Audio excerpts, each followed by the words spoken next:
里面的黑色就是毒液，而这些毒液好似被一股力量抽走，他的血液渐渐变得鲜红，他最后将毒液聚集，越来越小，越来越小，就像是毒蛇藏于牙齿一样，毒液最后都归纳在牙齿下。他的手，他的脚都恢复了正常。胡长寿站了起来，他对苏小璐鞠了一躬，他望着苏小璐，眼里有着感激。小璐，谢谢你。不用谢，因为你是我表哥啊。小时候也呵护过他的表哥，只要他没变，那他也不会变。胡长寿也笑了，他眼里有泪花，点点头，什么也没有再说。他会记住的，他相信他，他也相信自己。苏小璐回到两位师傅身边，他心情很不错，把头一靠，靠着老头肩膀就睡了。吴老头扭头看了一眼，靠我这把老骨头干啥？真是的。嘴上这样说，但身体一动不动，稳稳当当地坐着给苏小璐靠。归游嘴角勾了勾，这老头就是死鸭子嘴硬。9月18，苏小璐等人从异域出来，异域开始冷了，白雾阻隔两个世界的温差变化，外面已经入秋，正值秋收。看见他们出来，人们窃窃私语，队伍路过村里，苏大郎、苏二郎都出来看，李氏、周氏等人也翘首看着。当在人群里看见苏小璐和胡长寿之后，他们都噤若寒蝉，生怕被注意到，连忙退回屋，把门一关。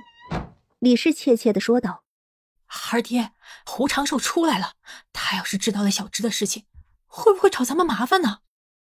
李氏很担心，从异域出来，说不定有异能了。胡长寿要是来找麻烦，他们普通百姓怎么受得住？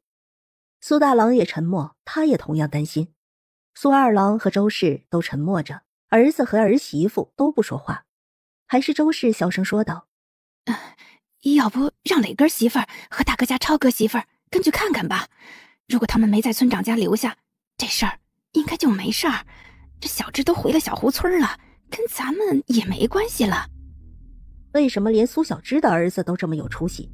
他的视线从2个儿子身上走过，如果他的儿子也那么有出息就好了。周氏的视线过来，苏磊和苏青都默默避开视线。那异域多危险，他们又不是不知道，娘也真是的，竟然想让他们涉险，万一死在里面怎么办？再说了，天下普通人多如牛毛，多他们一家人又怎么样呢？行，就这样安排。周氏的提议，苏大郎和苏二郎都没意见，一家出一个，谁也别占便宜。苏磊的媳妇儿和苏超的媳妇儿也应承下来，出了门，两人结伴跟去。苏小璐一行人并没有停下来的打算，但路过村长家的时候，王老爷子早早的就在外面望着了。他露出和善的笑意，对每个人都点点头。看见苏小璐之后，王老爷子上前2步：小璐来一下，有点事情想问你。前阵子他们夜夜晚上都能听到狼嚎呼啸，这心里就没有踏实过，眼睁睁看着那么多人进去，出来的时候已经少了多一半，可见里面之凶险呐。王老爷子也发愁，根基祖屋都在这儿，可万一里面的东西出来怎么办？纵然有官府保护，但难免会有意外，他们这些普通人真是夹缝生存呐。苏小璐对吴老头和归游交换了眼神，就出了队伍。村长，你有什么事情吗？王老爷子看着苏小璐朝气蓬勃的，心中无限感叹。他记着自己问的，也没耽搁。小璐啊，我就是想问问，里边那些东西会不会出来？前阵子里头有地龙翻身，咱们这村子也有震动，还有许多兽吼，很吓人。就目前的情况来看，那些猛兽不会外出。地龙翻身结束之后，他们又全部回归到异域深处了。如今冬天来临，正常的情况下他们更不会往外来，但更久之后，那我也就说不好了。这样啊。王老爷子有些失落，但他自己都不知道自己想求个什么答案。是的，如果情况有变，官府会派兵的。王老爷子作为普通人，异域突变，他们焦虑是正常的。好的，谢谢小璐。那我先回了。苏小璐礼貌笑了笑，然后离开。王老爷子看着苏小璐的背影，再次叹息。每次看见苏家人，都有一种恍如隔世的感觉，令他不由得想，如果当年村里人都不那么冷漠，或许苏家人对村子会有一些眷恋吧。可惜世上没有早知道，哪怕当年送几斤粮食2把菜，今日也不会难以启齿。他是想寻求苏家人庇佑，想说毕竟是一个村的，但这话几次到嘴边怎么都说不出口，最后也只化为一丝叹息。或许苏家人在那个冬天之后，南山村在他们心里就不是归宿了。14年前那个冬天，一回首竟然都14年了。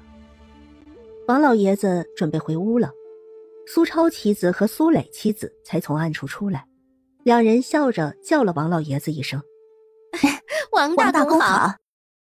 王老爷子看两人一眼：你们有什么事情直说吧。大公，我们俩妯娌想打听一下，刚刚那小侄女和你打听了什么事情呀？嘿，你也知道我们家那点事情，我们这些后辈也做不了主呀。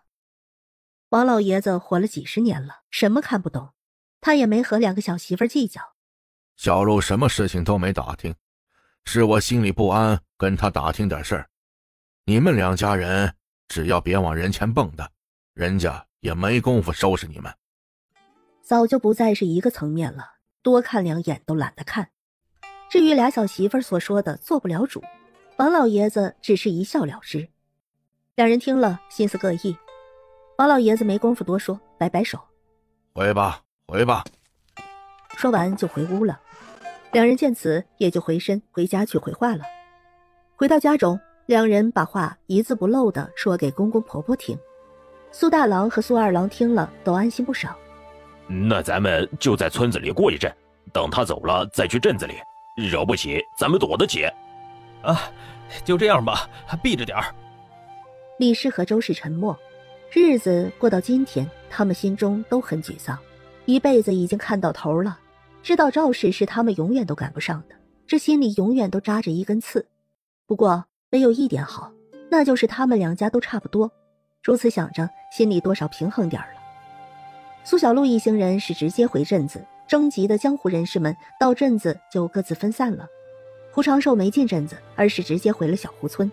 离家数月，奶奶和弟弟肯定很担心，如今他安好的归家，真好。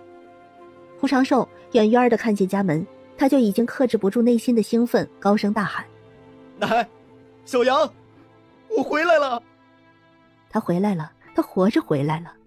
这一路遇到了很多危险，他还能活着回来，太不容易了。曹氏正在烧火，胡长阳在编篓子，苏小芝在切菜，听到声音都齐齐一愣。苏小芝不小心切到了手指，她紧张地咽了咽喉咙，不管手上的血迹，双手下意识地捏住。胡长阳已经扔掉篓子，飞奔地朝着胡长寿跑去。哥！曹氏眼眶红了，放下火钳，也起身出去相迎。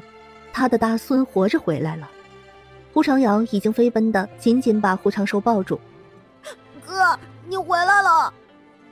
胡长寿也回抱着弟弟，兄弟二人情绪都浓重，松开手，视线相对，两人都红了眼眶。问候的话不多，一切尽在不言中。胡长寿看向曹氏，抿唇笑了笑，开口：奶，我回来了。曹氏走到跟前，上上下下的打量着胡长寿，又伸手小心地检查了一番。回来就好，你辛苦了。曹氏没有问胡长寿经历了多少苦难，他怕知道了太心疼，能平安回来就是最好了。杨哥，如今天地异变，你也莫要心急，文人永远都是天地所需的。你用心读书，时刻谨记着你苏家表哥表姐的恩情，哪怕他们不需要报恩，咱们也不能忘本，将来成家立业也要说与后辈听。父时亲友多，男时送炭少，知道吗？奶放心吧，我都记着呢，我不会忘记的，我不会让爹跟您蒙羞的。曹氏望着两个孙儿，心里踏实安定。人只要有一颗知恩的心，无论如何都不会走错路的。苏小芝呆呆地看着，她想躲避，却无处可避。胡长寿一进屋就看见了母亲，苏小芝不敢看儿子，她没有说话。胡长寿冷漠地盯着母亲：寿哥，你娘她回家来了，这一次她再不会让你们兄弟俩难过了，就再信她一次吧。她不坏，她只是无主。你们爹去得早，他内心无主张了。唉，这次苏小芝回来，曹氏知道她心里有事。如今苏老爷子和王氏已经去了，苏小芝到底是俩孩子的娘。曾经胡大牛在世的时候，苏小芝以胡大牛为主，胡大牛去了，她的天就塌了。她本如浮萍，哪有什么自己的主张？她和胡大牛的姻缘，那也是苏三郎为她拼来的，不然她哪能嫁来胡家？苏小芝翻不出王氏的掌控，她是那么的被动，曹氏不怪她，也是因为她明白这一点。胡长阳看向胡长寿，他没说话，反正他听哥哥的。胡长寿看着苏小芝，他脑海里都是那些记忆。苏小芝一直垂着头，他没脸看胡长寿。从那天起，他就没脸见儿子了。他是来赎罪的，哪怕儿子赶走他，他也不走。他不求儿子照顾，他只想在这辈子的有生之年力所能及的做点事情。无论怎样，他都不会走的。不能住家里，他可以住牛棚。胡长寿看见苏小芝的眼泪跌落，他视线下垂，又看见他的手有血迹。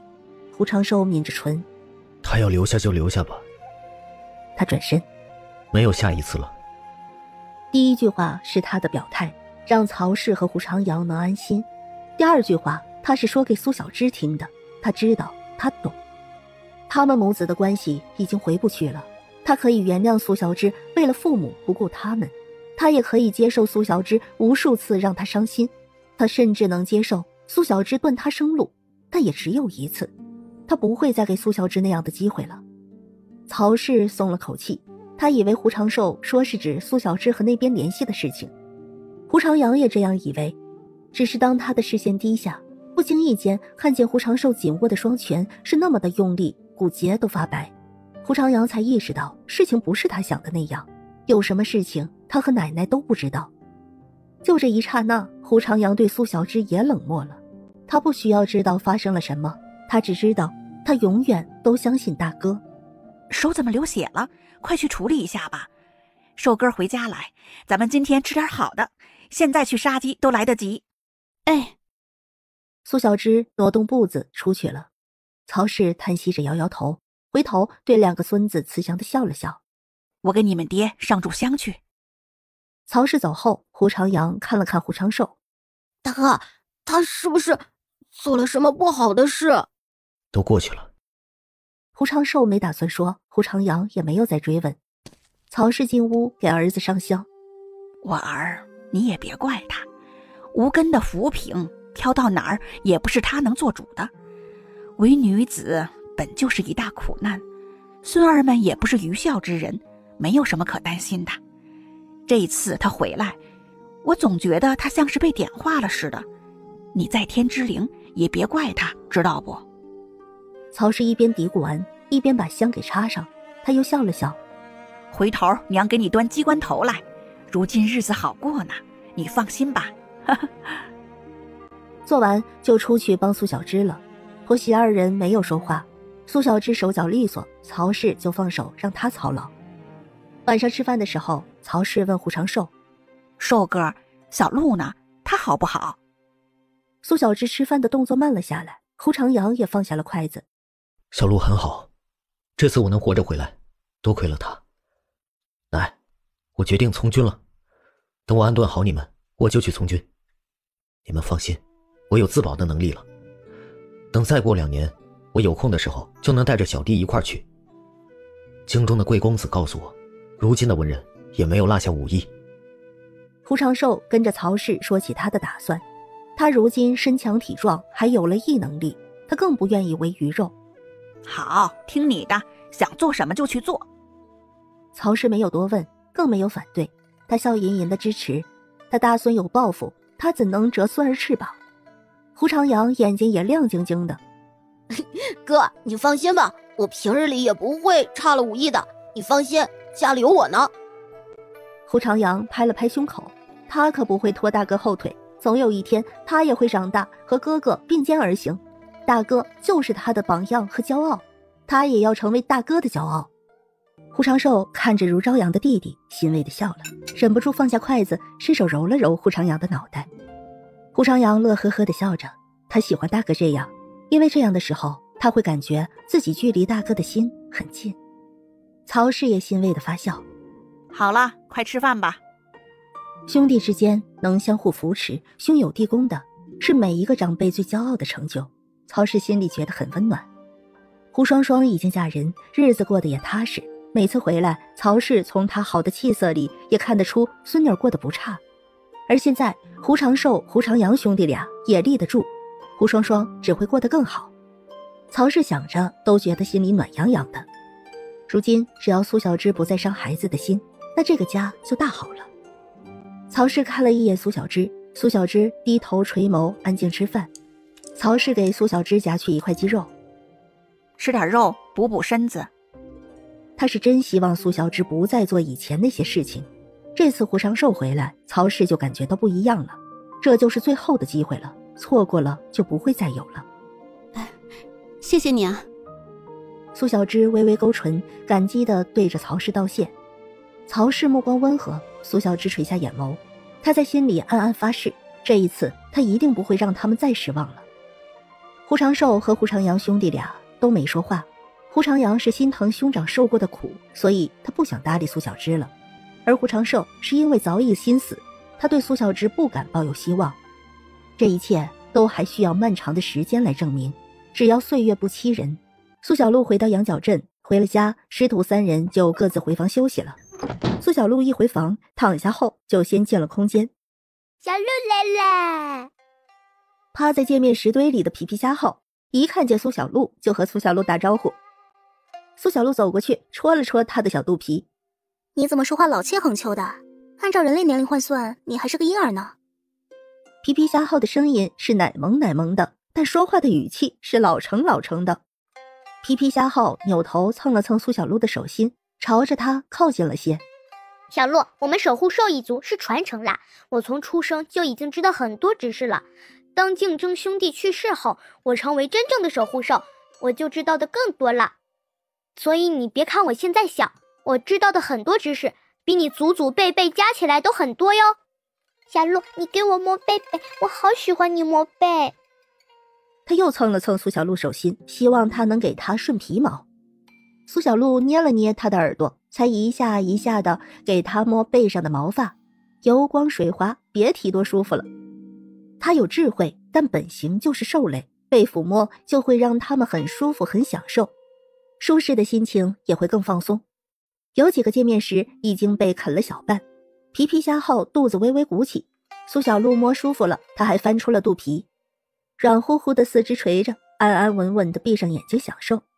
谢谢小璐，小璐你真好。皮皮虾号享受的同时也没忘记夸苏小璐。苏小璐想起异域的地龙翻身。异域出现地震了，这是正常的吗？皮皮虾号眼睛都没抬一下。正常的，两个世界要彻底融合嘛，以后地震也会多，这个融合要持续12年呢，12年一轮回，现在已经过了2年了，再有个10年就安定了，彻底融合之后就成为一个世界了，地震也不会那么多了，但该有的偶尔都有，等再过几十年，人类就会向里面发展居住。12年，两个世界融合的时候，刚好是我12岁的那年。苏小璐想起了2年前，她不由嘀咕一声，可能是个巧合吧。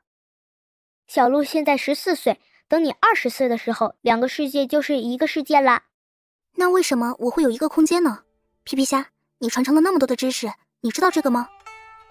苏小璐想着自己胎穿来到这个世界，又有个空间，两个世界相互融合，如此玄妙，她能知道答案吗？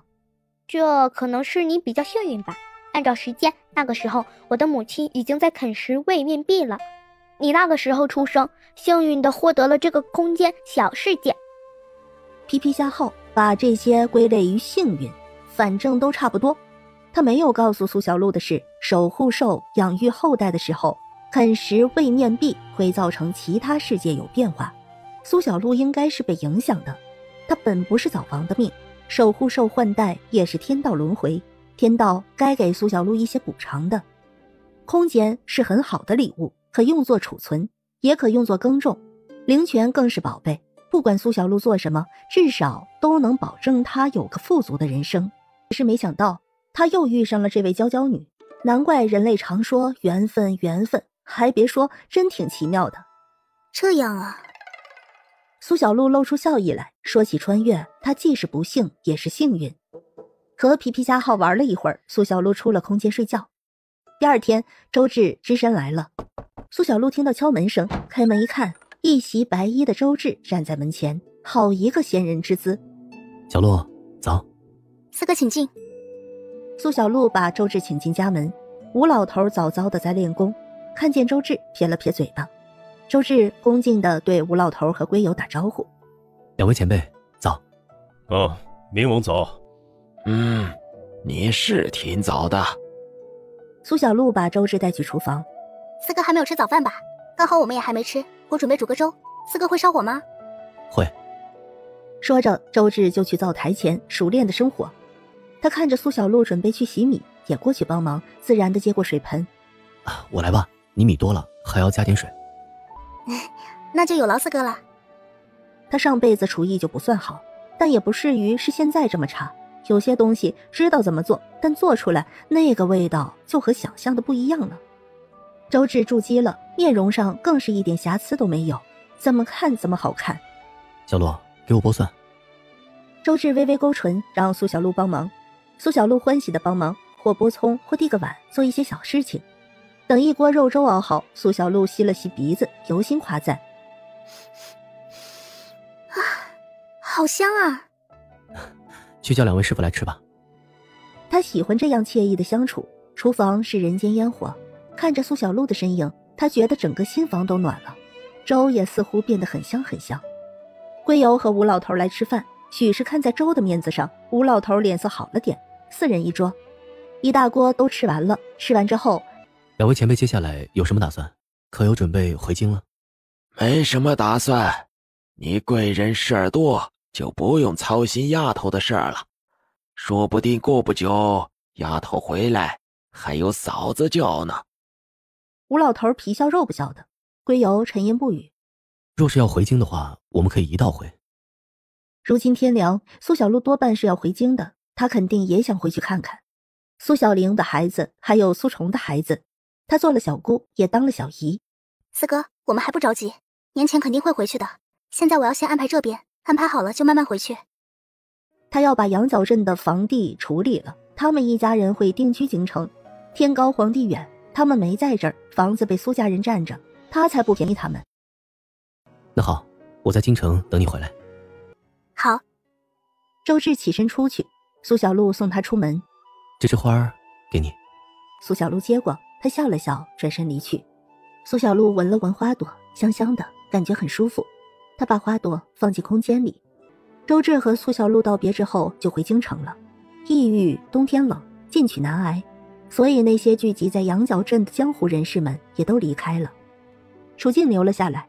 周芷一走，他干脆来了苏小璐这边，想着有个伴儿，还能顺便跟龟友请教请教，又还能蹭吃蹭喝，多个人，苏小璐他们也都不在意。楚静也热情，自来熟，帮着苏小璐处理药材的功夫，朝着苏小璐问道：“哎，小璐，你家那个表哥婚配了没有啊？”他妹妹楚离年纪和胡长寿差不多，婚配也挺合适的。他觉得胡长寿是个真男人，好男儿能担事。自家妹妹娇弱了些，但也有娘一样的花容月貌。像是胡长寿这样踏实本分的真男人，自家妹妹一定稳当拿下。嫁那些个身份高的，就没有不纳妾的。娘经常念叨着，要是妮妮也能遇着和他爹一样的就好了。楚雷震不纳妾，不逛花楼，身边只有温氏一个女人，钟情专情。听得多了，楚静自然放在心上。妹妹的婚事当然要好好挑。苏小璐摇头，尚未婚配。那太好了啊！回京让他见我妹，要是俩人能对眼，那就是一桩美事啊。胡长寿有本事，将来一定能有一番成就，自家妹子跟着他，日子绝对苦不了。苏小璐没想到楚静竟然是这样的心思。你就不怕你爹打你吗？他可是听大表哥齐行风说过，楚雷震的爹是武将，钢铁之心。楚静小时候没少挨练。楚进笑着摆摆手：“哎，不怕，挑夫婿嘛，自然要多挑，盲婚哑嫁的能过得好才怪。你看看你大哥，要2个情投意合才能过得好吗？”楚进想起了苏虫，当年苏虫和林瑶瑶那也是经过考验的，两人相互有情愫，走到一起之后才能相互珍惜，走得更远。苏小璐笑了笑，不可否认，今年大哥当爹了，姐姐也当娘了，和喜欢的人在一起，以后的人生才有意义吧。接下来的几天，苏小璐处理了房子，胡长寿变卖了一些灵药，在镇上买了宅子，安顿好了胡长阳和曹氏后，就来和苏小璐会合了。知道曹氏他们来镇上了，苏小璐去看了一趟，楚进跟着去的。他笑着和曹氏、苏小芝打招呼，又摸了摸胡长阳的脑袋：“小弟好好念书，好好习武。”胡长阳不好意思的点头，心想这人太自来熟了吧。曹氏把楚进看了又看，楚进很随和，看上去凶悍不好相处，但实际上并不是。他会帮忙劈柴，会帮忙杀鸡拔鸡毛，他觉得不够吃，还会央求曹氏：“曹奶奶，我可喜欢吃这鸡鸭什么的了，这2只不够吃。”曹氏立马又让多杀2只，要让楚进吃个够。饭间，楚进就和曹氏保证：“您放心吧，长寿弟弟跟着我，我绝对不会亏待他的。从今后咱们都是兄弟。”放心放心。苏小芝不说话，只是饭后苏小璐回家的时候，苏小芝追了上去，她叫住苏小璐：“小璐，姑姑对不起你，她伤了太多人了。”小姑，再见。苏小璐说完便头也不回地走了。楚进倒是想问，回头看了看一脸泪水的苏小芝，他连忙加快脚步追上苏小璐。楚进觉得胡长寿的娘好奇怪，话很少，还莫名的很沉重，也不知道怎么回事。他是挺想八卦的，但他更明白，每个家里都有一些事情不对外说，提及一次都是揭开伤疤，再怎么八卦都不能揭人伤疤。那么没礼貌的事情，他可不会做。苏小芝一直看着苏小璐离开，直到看不见了，才转身回家去。他进家门的动作很轻，一切都很小心。白天里他也很少说话，没有多少存在感。他希望他们都能好好的。但是到了夜里，他一睡着后，便会陷入那些梦境里挣扎。梦里的那些让他更加的不想说话。苏小芝变得沉默，只默默无闻的干活，家里的一切由曹氏安排，他听话就行。胡长寿安顿好了家里，要去京城之前，他彻夜未眠。离家的那天早上，苏小芝如一棵树倚在门前，静静地看着他走。曹氏抹了把眼泪：“去吧去吧，不用挂记家里，奶身体还好着呢，会照看好你小弟的。等以后你们成婚生子了，奶还要带曾孙子呢。”胡长阳抿直了嘴唇，看着胡长寿的目光追恋不舍，最终他还是忍不住转头：“奶，我送大哥一段路。”胡长寿点头，看着弟弟，他的心里反复的犹豫挣扎，到底该不该告诉他那件事？这一去就不是3-5天的事情，1年能见一次都是奢侈。他怕苏小芝真的怕了。胡长阳看了胡长寿许多次，走了一段路之后，他顿住脚步：“大哥，我不是小孩子了，我也是半大男儿，您曾经担当的责任我也能担当得起，所以大哥不要有顾虑，我没有你想的那么脆弱。”胡长寿转身看着胡长阳，胡长阳的确是半大小子了，他的眼里也不知道什么时候褪去了孩童的稚嫩，慢慢的沉淀了沉着。胡长寿微微勾唇，他伸手摸了摸胡长阳的头：“你长大了，是大哥忧虑的太多了。”“哥，所以你别忧虑太多，让我为你分忧吧。”“时间还早，去茶楼坐着说吧。”胡长寿带着胡长阳去了茶楼，兄弟2人坐下，胡长寿对胡长阳说起了此次去异域之前的事情。事情已经过去几个月了，他已经没有了当时的决绝和悲愤。胡长阳听着红了眼眶，捏紧了拳头：“都过去了，哥现在也好好的。”胡长寿淡淡的笑了笑，当时他也是心如死灰，抱着去死的念头的。胡长阳站起身，走到胡长寿身边，紧紧地抱住了他：“哥！”他现在似乎有所改变，他毕竟生育了我们。奶说他是无主张的人，说的也没错。以前爹在的时候，咱爹就是他的天，他万事以爹为主。那时候其实我们都挺幸福的。如果是他现在这样，倒不是容不下的。可他若是还和以前一样，被那些人摆布，小杨，哥希望你不要心软。他好不好过是他选择的，但你们不要因为他不好过。这是他纠结了许久才决定说出的一番话。明明对他已经不抱期望了，可还是会担心，会因为他难过。胡长阳忍着泪哽咽地点头。哥你放心，我一定会记住你的话。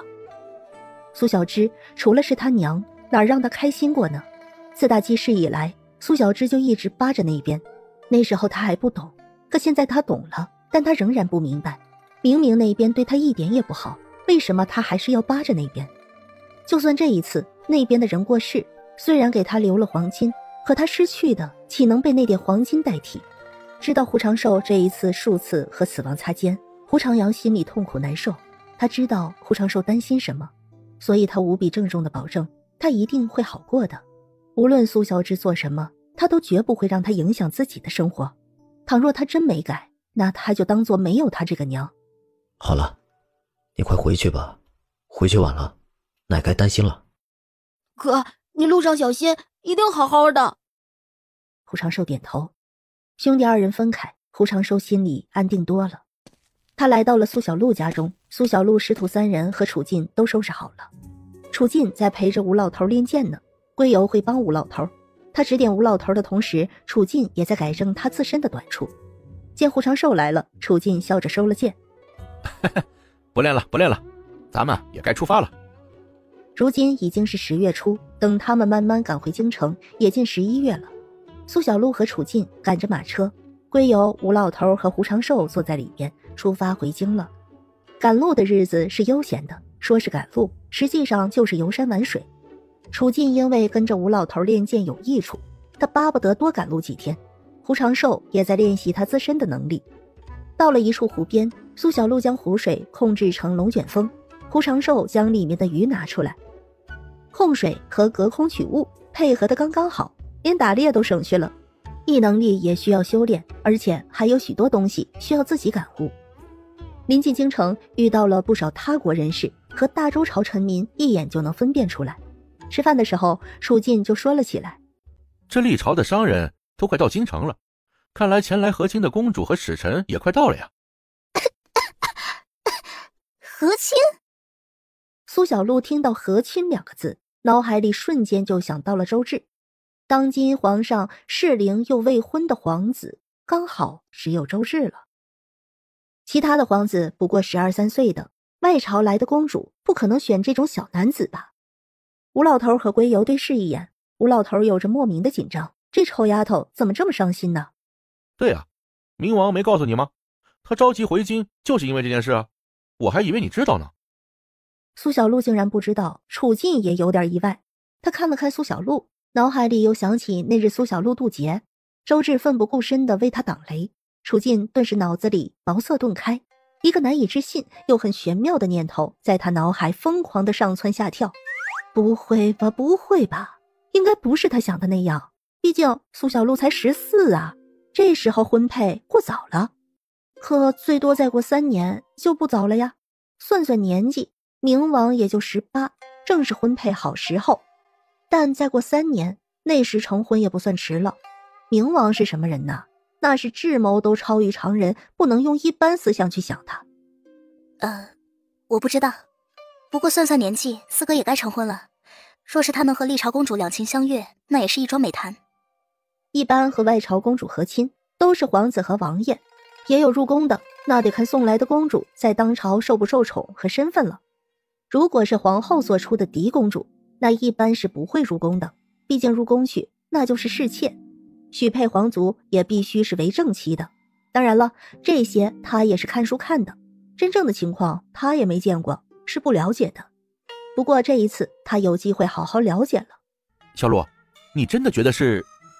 但经其一问，才问出几个字，就被吴老头打断了。有什么好说的？历代2朝之间和亲往来又不是头一次，你来我往的，咱们就是寻常小百姓，操心那些事儿干什么？师父说的也是，多国之间和亲往来不算奇怪。也是。楚静感觉有点迷糊，不过吴老头说的也有道理，但他怎么感觉话题有点歪了呢？但这个话题就此结束了。楚静识趣地摸了摸自己的络腮胡，将想说的话都憋回去了。夜里，楚静深刻地回想，到底是怎么回事呢？他把白天说的每一句话都反复地回想，绞尽脑汁也没想出是为什么。他抓耳挠腮地嘀咕：我也没说什么呀，我就说了冥王可能要和亲嘛。楚静神色变了变，困扰他一整天，终于有答案了。他想起来了，说起冥王后，苏小璐还不知道这件事。冥王和苏小璐亲近，他觉得冥王可能是喜欢苏小璐。那两位前辈见得多看得多，是不是也这样觉得呢？他们不想让他提，是因为苏小璐还不知晓啊。他们不希望苏小璐和冥王牵扯太深呢。这样一想，楚静顿时就明白了，顿时心里就乐了。他发现许多事情都是有迹可循，比如两位前辈会强调兄妹，苏小璐叫冥王周至四哥嘛，看来冥王想要抱得美人归不是一件容易事儿呢。想透了之后，楚静笑出了声。吴老头咳嗽2声，楚静连忙捂着自己的嘴巴。得了，这阵子相处，他也看明白了，苏小璐的这位老师傅呀，那可是把苏小璐当眼珠子看待的。他要是敢多说什么，这老头肯定是要找他麻烦的。看破不说破，是为人很重要的礼仪。他看破了，但他肯定不会说的。楚静连忙收起思绪休息。在后来的赶路的途中，楚静也就没有再提这件事。路遇历朝贩卖的商贩，苏小璐还买了一些新鲜物件，上好的丝绸比肌肤还丝滑，每一匹都价值不菲。历朝人个个都浓眉大眼，五官立体深邃，许多人的眼睛像是翠绿的湖水、蓝天，即便是在人群里也能一眼看出来他们的不同。他们的头发多数都是弯弯的，而且多是深黄棕色，相貌的区别、发色的区别都能让人很快地分辨他们。苏小璐心里直说，这不就是后世国人统一称呼的外国人吗？有的商队还同了一段路，苏小璐他们赶路不算太着急，但快进京城的时候，历朝人见的就更多了。11月初7，苏小璐他们入京了。一入京，楚静就带着胡长寿和苏小璐他们告辞了。楚静严谨地对吴老头和龟友拱手：两位前辈，这一路来多谢你们的指点，让晚辈受益匪浅。若是有机会，楚府随时恭迎你们到来。互惠互利。小璐，再见了。苏小璐挥挥手：再见。他又对着胡长寿挥挥手：表哥，你自己保重啊，有空的时候别忘了去看看我爹娘，他们也挺想你的。我会的，等我安顿好了，我就去拜访舅舅舅母和表哥他们。小璐，你放心吧，你表哥跟我绝对不会亏待他的。那咱们就此分开，下次再见。分开之后，苏小璐和两位师傅一起回家了。春去秋来，他离家数月，离家越来越近，苏小璐足前一点，忍不住运用轻功，他头也不回地对两位师傅大喊一声：两位师傅，我先走一步啦。在今年，他做了姑姑，又做了小姨，大嫂林瑶瑶生下了大哥的长子，如今已经半岁多了，取名为苏世宇。三姐姐苏小玲生下了双胎女孩，如今也已半岁多。家里的信说了，姐姐叫周薇，封号平盛郡主；妹妹叫周萱，封号安盛郡主。俩孩子小小年纪就上了玉牒，有了封号，可见重视和受宠。他已经迫不及待地想看看大哥的孩子了。看完大哥的孩子，他就立马进宫去。周恒5月的时候已经被立为了太子，位居东宫。之前的时候立太子就可以出宫，只是现在还没有出宫。苏小璐也不知道是为什么，所以他进宫看两个小家伙的时候，顺便问问姐姐。苏小璐飞身掠过屋檐，今天天气很不错，院子里有隐约的说话声音，不多的下人忙着自己的活儿。苏小璐看见赵氏在院子轻轻地踩着一个摇篮。哎呀，我们宇哥真乖，真听话，太阳晒得很舒服吧？哎呦，你又对奶奶笑了，是不是很喜欢奶奶呀？奶奶也很喜欢你呢。赵氏目光柔和又慈祥，今年家里添了孙，全家都大喜。李瑶瑶作为夫子，白日里不得空闲。苏三郎和赵氏一合计，赵氏干脆留在家里照顾孙儿，自己照顾总是放心点儿。赵氏一边缝着衣服，一边看孩子，看着摇篮里白白软软的孩子，她心都柔软了。娘。赵氏愣了愣，四处看了看，没人。哎呀，怎么还幻听了呢？好似听到你小姑叫呢。已经入冬了，你小姑应该也快回家了吧？还别说，你跟你小姑小时候啊有点像呢，都好带，给点吃的就乖了，不让人操心。赵氏以为是幻听了，但想起了苏小璐，她的话就多了起来，干脆放下了针线和衣物，专心地跟孩子说了起来。说起苏小璐，她真的有太多太多的话了。殊不知，她心心念念的人已经归家了，而且就在她身后。丫鬟看见了，苏小璐只一个手势，他们都掩嘴笑着退下去了。赵氏还没察觉，苏小璐悄无声息地到了赵氏身边，伸手蒙住了赵氏的眼睛。你猜猜我是谁？赵氏先是一愣，随后握住了苏小璐的手。小璐，你回来了，娘刚还以为是听错了呢。赵氏心里欢喜的不行，她刚才以为是听错了，是因为想着如今才11月，吴老头和归游带着苏小璐闯荡，不会太早回来。她觉得怎么也要12月去了。娘，我好想你哦。苏小璐顺势抱着赵氏的脖子，下巴靠在赵氏的肩膀，脸贴着赵氏的脸蹭了蹭。她吸了吸气，是娘的味道。原本我是想先来看看大哥的宝宝，但是看见娘之后，我更想娘了。苏小璐撒着娇，一如既往。没有人在外不想家的。赵氏笑意止不住，她摸着苏小璐的手。你看看你大哥的孩子，和你小时候可像了，一样的乖，娘带他呀，一点也不累。苏小璐朝着摇篮看去，熟睡的婴孩特别的软萌，就是一只奶团子，安静乖巧的不可思议。苏小璐回想了一下她小时候，看来宇哥长大了之后是个美男子。苏崇相貌俊朗，林瑶瑶没有很美艳，但也都好看。小家伙完全是继承爹娘的优点，如此长大岂能不好看？赵氏笑而不语，别说苏小璐这样说了，就是他自己瞧着都是这样。好看的孩子，谁看了会不欢喜呢？小家伙，你小姑姑来看你了。小家伙已经睡了许久，赵氏的声音又很熟悉，听着轻唤，他醒来，睁开了眼睛，看见赵氏，对赵氏咧嘴笑了笑，又看见苏小璐，他收起了笑意，好奇地打量苏小璐，眼睛睁得大大的。苏小璐伸手捏了捏他被子下的小脚丫，小家伙缩了缩脚。小诗雨，你好呀，我是你小姑姑呀。小家伙自然听不懂苏小璐说什么，但婴孩都是能感受到善意的。看着温暖的笑脸，他也对着苏小璐露出笑容。才刚刚冒了2颗乳牙的婴孩，笑起来非常的温暖好看。他清澈的眼睛里装满不谙世事的天真无邪，很开心，笑了一次又一次。赵氏就在旁边看着，心里满满的甜。这种滋味就好像是身边有一个小鹿，摇篮里又睡着另一个小鹿。苏小璐逗着孩子，赵氏就轻轻抚摸了苏小璐的背，摸了摸她的头发，温柔地注视苏小璐，怎么看都看不够。14年的时光就好似一转身的事情，她的女儿就长大了。可仔细回想，这些时光里，那些喜怒哀乐都依然历历在目。苏小璐把小家伙抱起来，因为熟悉了，小家伙也不挣扎，看着苏小璐笑了一会儿，就会把脑袋轻轻往苏小璐身上靠。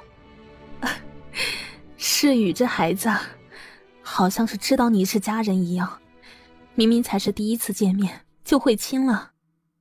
那当然了，我可是他亲姑姑呢。真正的血浓于水便是如此吧。这个小家伙身上有着和他相似的血液呢，是他最亲的兄长的血脉。赵氏温和地笑着。苏小璐抱了好一会儿，归游和吴老头都到了，苏小璐才把孩子放下。娘，我进宫看看姐姐去。去吧，你们姐妹之间谈谈心。你们都长大了，娘不知道你们有多少心事，娘只愿你们都好好的。想起三女儿，赵氏眼里忍不住有些忧愁。苏小玲太懂事了，赵氏是心疼的。如今家里好过了，不缺银钱了，可让人忧愁的事情又全是银钱解决不了的。苏小璐点头，和吴老头归游打了个招呼。吴老头不耐烦地摆摆手：去吧去吧，又不是不准你去。话虽然这么说，但他那个傲娇劲儿显然不是这么想的。丫头事实告诉他，他不知道多高兴。赵氏对吴老头和归游打了个招呼，又和吴老头介绍孩子。吴老头看了两眼：不错不错。归游看了一眼：很好。赵氏很开心，他是在意归游和吴老头的，让丫鬟带归游和吴老头下去休息。赵氏也抱着孩子回房间了。苏小璐离开家直奔宫门，刚才娘的话让她知道姐姐是有心事了。她不肯对娘说，是怕娘担心，但她是妹妹，她们从小亲密无间，是可以说知心话的最亲之人。苏小玲不能对赵氏说的那些话，都可以敞开了对她说，哪怕什么也改变不了，倾诉一场也能缓解一番心情。以前苏小璐进宫还得避开暗卫和禁军巡逻，如今有了宫牌，畅通无阻。东宫安静，苏小璐遇见了窦福，窦福带她去寝宫。窦福，我姐姐最近心情怎么样？如实说，别瞒我。四小姐，小姐近来心情阴郁，你劝劝她吧。因为什么事情？苏小璐皱起了眉头，难道在今年这短短几个月，周恒就变心了吗？窦福目露忧愁，犹豫了一下，还是说了：唉，还不是朝臣们进言，说是希望太子纳妃外朝和亲公主，这人们现在都在传会是太子的侧妃。虽然说太子和小姐说过不会违背承诺，可是咱们家小姐到底还是把那些话给听进去了。他说完垂下了眼眸。苏小璐也微微凝眉，这是一场感情的考验和变化。周恒是太子，不出意外将来是帝王，他的后宫又怎么可能只有一个女人？这一点知道是一回事，可当这一切真正要来的时候，如何去接受，如何去调整心态，那是另外一回事。没有真正面临的时候，之前的所有想象和心理准备都只是一种自我欺骗。人没有想象的那么脆弱，也没有想象的那么坚强，更何况苏小玲今年才产下了双胎女儿，女子生产后情绪更为敏感，古时候人们会说得了疯病，后世称为产后抑郁症。苏小璐加快了脚步，她只想快点见到姐姐苏小玲，看看她。进寝殿的时候，苏小璐听到了苏小玲说话的声音，她在吩咐侍女：递热帕子来。苏小玲在亲自照顾孩子，为孩子换尿布。宫女们端着水盆递上苏小玲所需要的东西，回香站立在边上手持佩剑。苏小玲换完尿布，直起身叹了口气。苏小璐上前扶住她：姐姐坐下，我给你捏一捏。苏小玲一顿，随后转身惊喜地握住了妹妹的手。小璐，你回来了。苏小玲看着妹妹，顿时眼眶就红了，她连忙抬手擦泪。小璐，我也不知道怎么回事，近来的眼泪特别多。苏小璐抱了抱姐姐：没事啊，姐姐看见了我高兴嘛。你想哭，我还想哭呢。对不起啊姐，你生宝宝的时候我都没有陪在你身边，让你一个人面对这么难过的时候，你辛苦了。苏小玲眼泪本就忍不住，听着妹妹这话，泪水当下就啪嗒啪嗒地落出来了。没有，姐姐不辛苦。当娘的哪个不辛苦呢？她很想对苏小璐说她好累，可话到嘴边又变成一个哽咽的吞咽。不累，怎么可能不辛苦呢？养育孩子就是很辛苦的事情，何况你还养了2个，姐姐是最伟大的母亲。她紧紧地抱着苏小玲，她的姐姐都瘦了，精神的疲惫是难以缓解的。苏小璐挥挥手，让侍女们都退下去，豆腐和茴香也都退到门口守着，将空间留给姐妹2人。2个孩子都很乖，此刻没睡，都乖巧地望着苏小璐。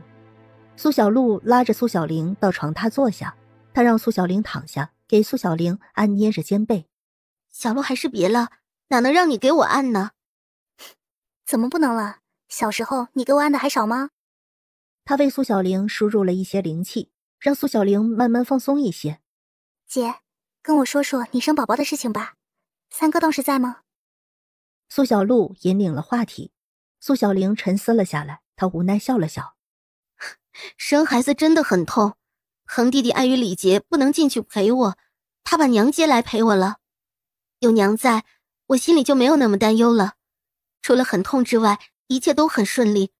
微微和轩轩都是懂事的孩子，没有让我吃太多苦。苏小玲说起来情绪也很平淡，只是那微末的浮动还是让苏小璐捕捉到了。宫里的礼节这么复杂吗？民间里虽然有的也信这个，不过也有很多男子会亲自陪同。如果三哥不是太子，没有那么多的束缚枷锁，他是一定愿意陪你的。苏小璐淡淡的询问，她觉得可能这就是因。应该吧。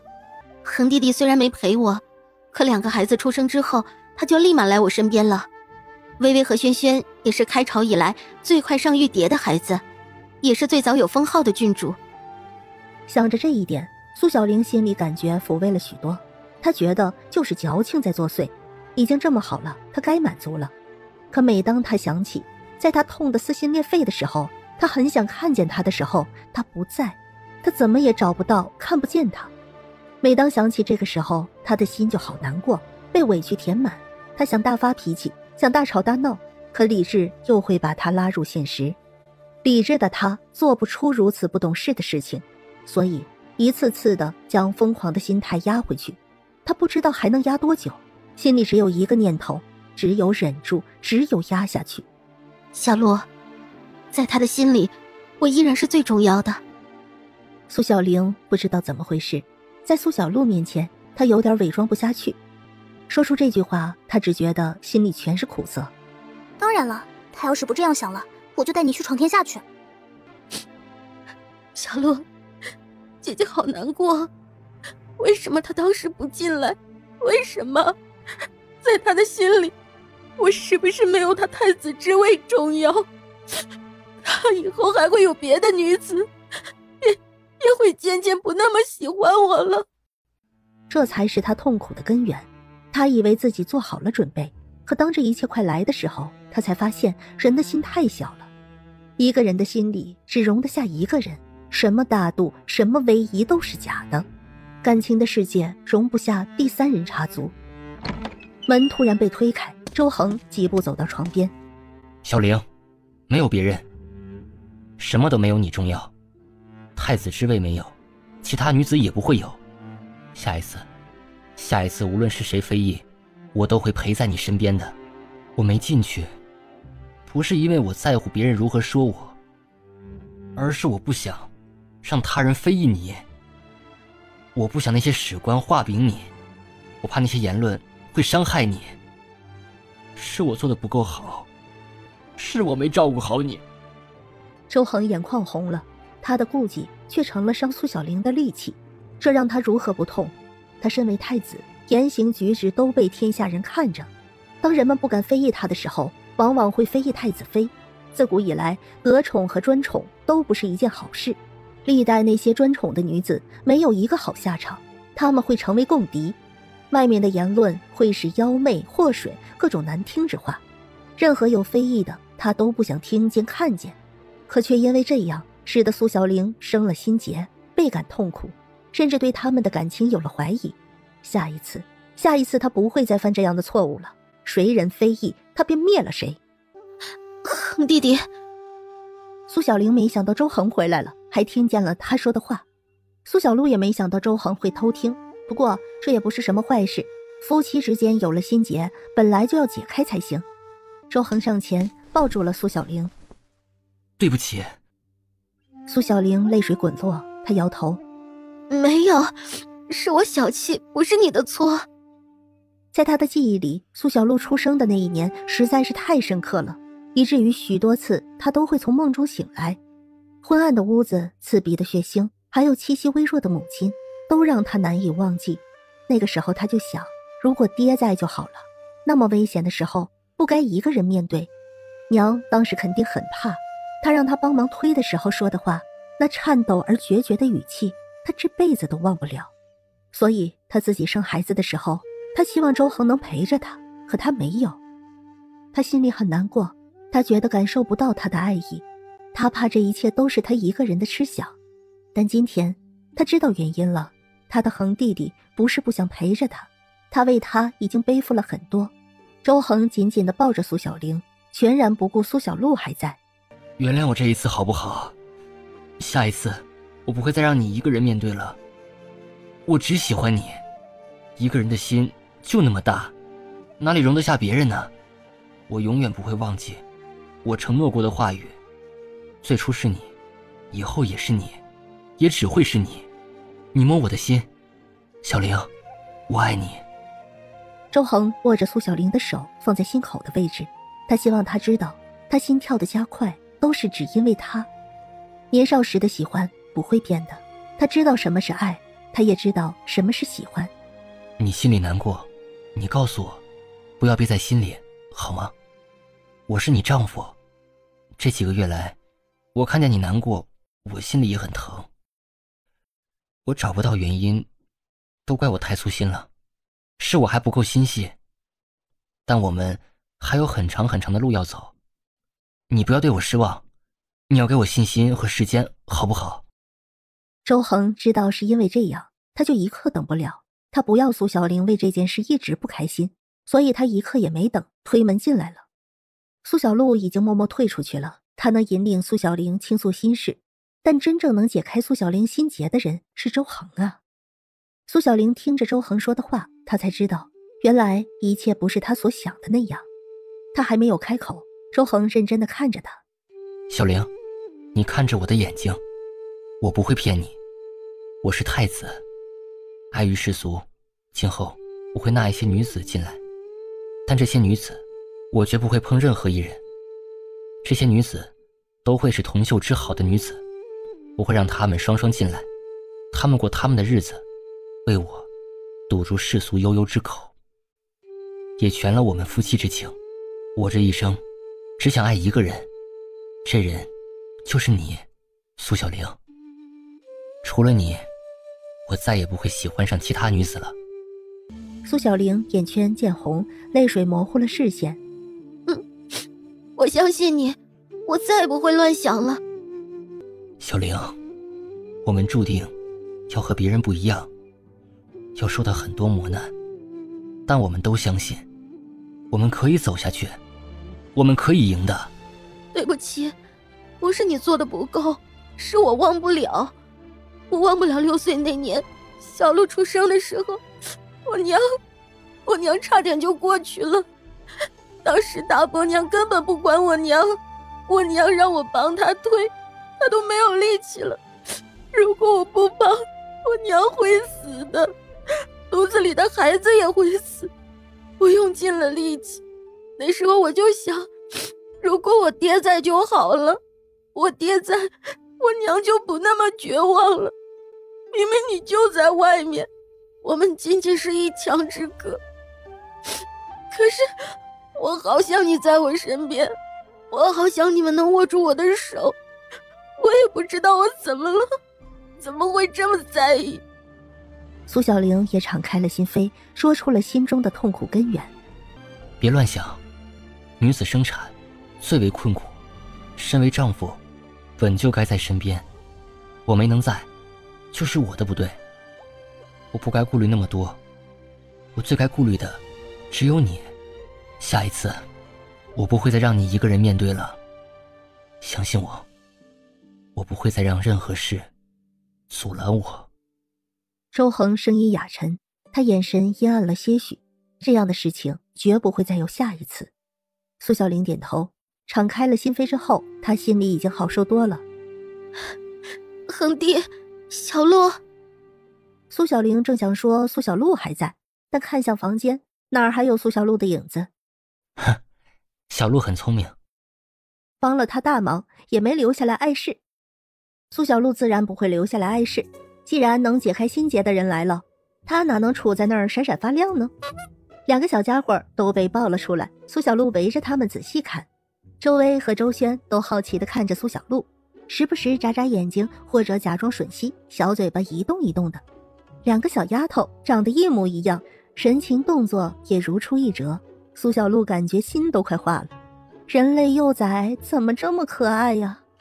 周轩张嘴吐出了一个奶泡泡，竟然朝着苏小璐抬起了小手，一副求抱抱求贴贴的样子。他小嘴儿动了动，发出了奶萌奶萌的声音。周薇、周轩两个小家伙本来就挨在一起，周轩朝着苏小璐伸手要抱抱，周薇还歪头看他，似乎不理解魏魏为什么这么做。苏小璐笑着把周轩抱了起来，周轩顿时就露出牙床笑了。苏小璐也笑了，真可爱呀，白白嫩嫩又软乎乎的。抱了一会儿周轩，苏小璐又放下他，抱了一下周薇。周薇没有妹妹那么亲人，被苏小璐抱着，小眼睛就没眨过。苏小璐看着他紧张又警惕的样子，哼，咱们微微有点内向啊。豆腐和茴香都抿唇，啊，大郡主是比较内向，小郡主俏皮些。微微不怕，我是你小姨哦。小时候，小姨天天抱着你们娘亲睡呢。苏小璐声音都放轻了。每个孩子性格不一样，就算是双胞胎，长得一模一样，性格也会大有不同。微微，微微真乖。苏小璐温和的夸奖，小家伙自然听不懂，但其中的温和善意却感受得到，所以也对苏小璐露出笑容，是微笑。苏小璐都没有看见周薇的牙床。见过冥王。豆腐行礼的声音让苏小璐回看了一眼，周至穿着一身黑衣，神色严肃。见了他之后，周至微微勾起唇角。刚进宫，顺便过来看看他们。真正的原因是他知道苏小璐回来了，也知道他进宫了，他实在是等不及，所以也找由头进宫来了。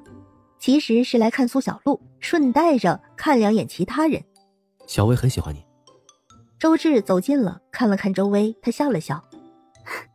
微微和小轩都长得一样，你怎么知道我抱的是微微啊？而且你怎么知道他喜欢我？苏小璐感觉挺不可思议的。周至顶多比他先回来一阵儿，而且这是东宫，他已经封王了，不可能天天都来看的。表情，周薇比较谨慎，周轩更为俏皮一些。周薇不是谁抱都可以，周轩的话，只要他没有不舒服就不会哭。原来是这样。周至又靠近了些，他抬手给苏小璐指了指。小璐，你仔细看，微微的眉毛间有一点点痣，而妹妹周轩没有。靠得很近，他们彼此都能闻见对方的气息。苏小璐身上的气味有点奶香奶香的，很好闻。他们的气息交融，周至望着可爱软萌的周薇，一瞬间他忍不住的想，若是他和小璐有了女儿，应该也是这么可爱。苏小璐仔细一看，在周薇清秀的小眉毛里找到了周至所说的那一点点几乎没有的痣。哎，四哥，你真细心。这么一点点，周至不说，他都没注意。周至笑了笑，没说话。苏小璐温柔地看着怀中的周薇，周至也温柔地看着他俩。小璐，你们在讨论什么呢？苏小玲和周恒出来，看着的便是这样的画面。姐姐，刚刚四哥在跟我说，微微的眉毛里面有痣，而轩轩没有，他就是这样分辨她们姐妹俩的。我仔细一看，微微的眉毛里面真的有痣。你先把她抱着，我看看轩轩的眉毛里面有没有。说着，苏小璐把周薇递入到了苏小玲怀中，她又抱起周轩来观察。哼，轩轩的眉毛里面还真的是没有痣呢。周薇和周轩姐妹两人不同的地方已经有了，知道这样的特征就不会弄错了。苏小玲抱着周薇过来，不着痕迹地隔开了苏小璐和周至。她仔细一看，附和：竟真没有，是我和恒弟都没有发现过。二弟真是太细心了，多谢你了。嫂嫂不必多谢。苏小玲走过来的时候，她就后退了2步，和苏小玲保持了个礼貌的距离。周至看着苏小璐问道：小璐，你怎么叫阿志四哥？周恒知道周至是喜欢苏小璐的，所以刚才看着苏小璐抱着周薇，周至看着他们俩，周恒脑海里就浮出一家3口来。他心中思绪起来，因为他知道周至想和苏小璐在一起没那么简单，因为苏小璐是把周至当哥哥了。因为你是3哥嘛，他自然就只能是4哥啦。苏崇、苏华是大哥和二哥，周恒和周至是他心中的3哥和4哥，就是这么简单。周恒微微浅笑，不曾想是这样。小鹿，三哥要跟你道个歉，方才偷听你和姐姐说话，是我不对。周恒是为了解开和苏小玲之间的误会，但偷听人两姐妹聊天就是不对，该道歉。没关系，只要姐姐高兴了就好了。苏小璐表示理解，毕竟她自己也偷听过。偷听有时候是因为关心嘛，当然要理解了。阿志，小鹿，晚上留饭吧。周恒说完这句话，就有些期待地看向周志。周志的目光落在苏小璐身上。若是嫂嫂不介意的话，那志便留下来吃一顿饭。说完看向苏小玲。苏小玲是个聪明的女子，她的心思只怕她早是知道的。苏小璐很在意她的姐姐，周志在意苏小璐所在意的所有。苏小玲被这一眼看得心惊，她想，周志果然智谋无双，他心思多深呢。我当然不介意了，我正想找机会谢谢你呢。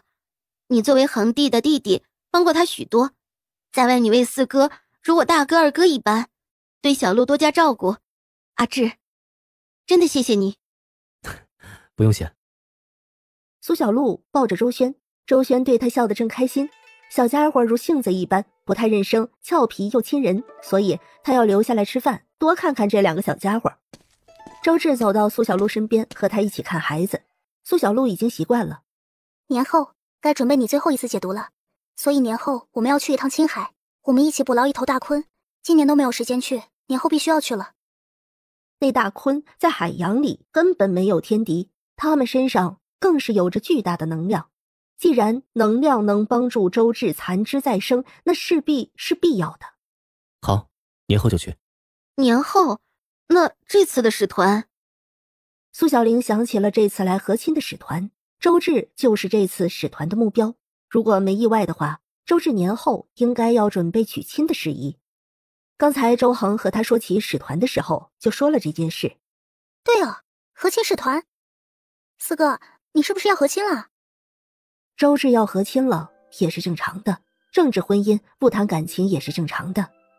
但不知怎么的，苏小璐感觉有点怪怪的，但她没多想，只当这怪异之感是为政治婚姻的惋惜。毕竟她还依稀记得，她的上辈子那个国家已经是婚姻自由的时代了。不是我。和亲使团的确是来和亲的，但要和亲的人却不是他。周志这话一出，苏小璐、苏小玲都愣了，周恒也愣了一下。和亲一般都是在适龄皇子里面选，如今正适龄的只有周志了。他已经有了太子妃，他打听过，那历朝公主性子彪悍骄傲，那般自持骄傲的女子怎么甘心为人妾？而其他皇子最大的只有12岁，完全达不到联姻的适龄。周恒心里疑惑了，他正想问，周志已经转移了话题。小洛，我记得你在青海收了个徒弟。对，我在青海收了个徒弟，他叫安烈。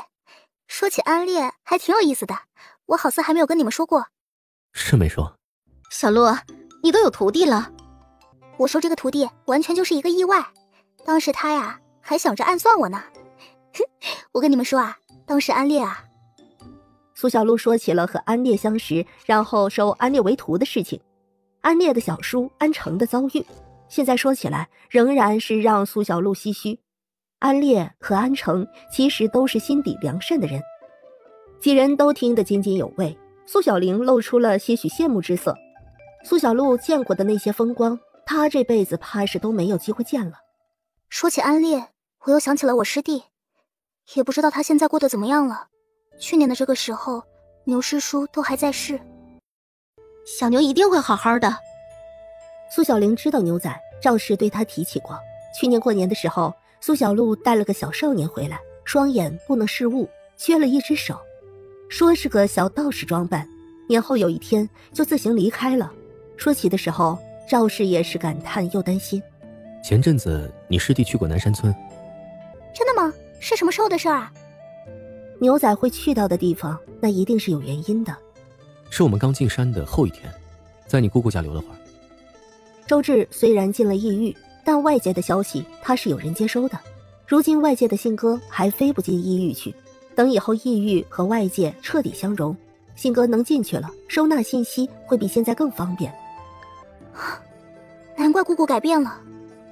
苏小璐已经明白了，为什么那一天会觉得苏小芝有些不一样，为什么那一天苏小芝会和她道歉，只是不知道在师弟和苏小芝的眼里，苏小芝都感受了哪些，不管是哪些，都让苏小芝彻底改变了，挺好的。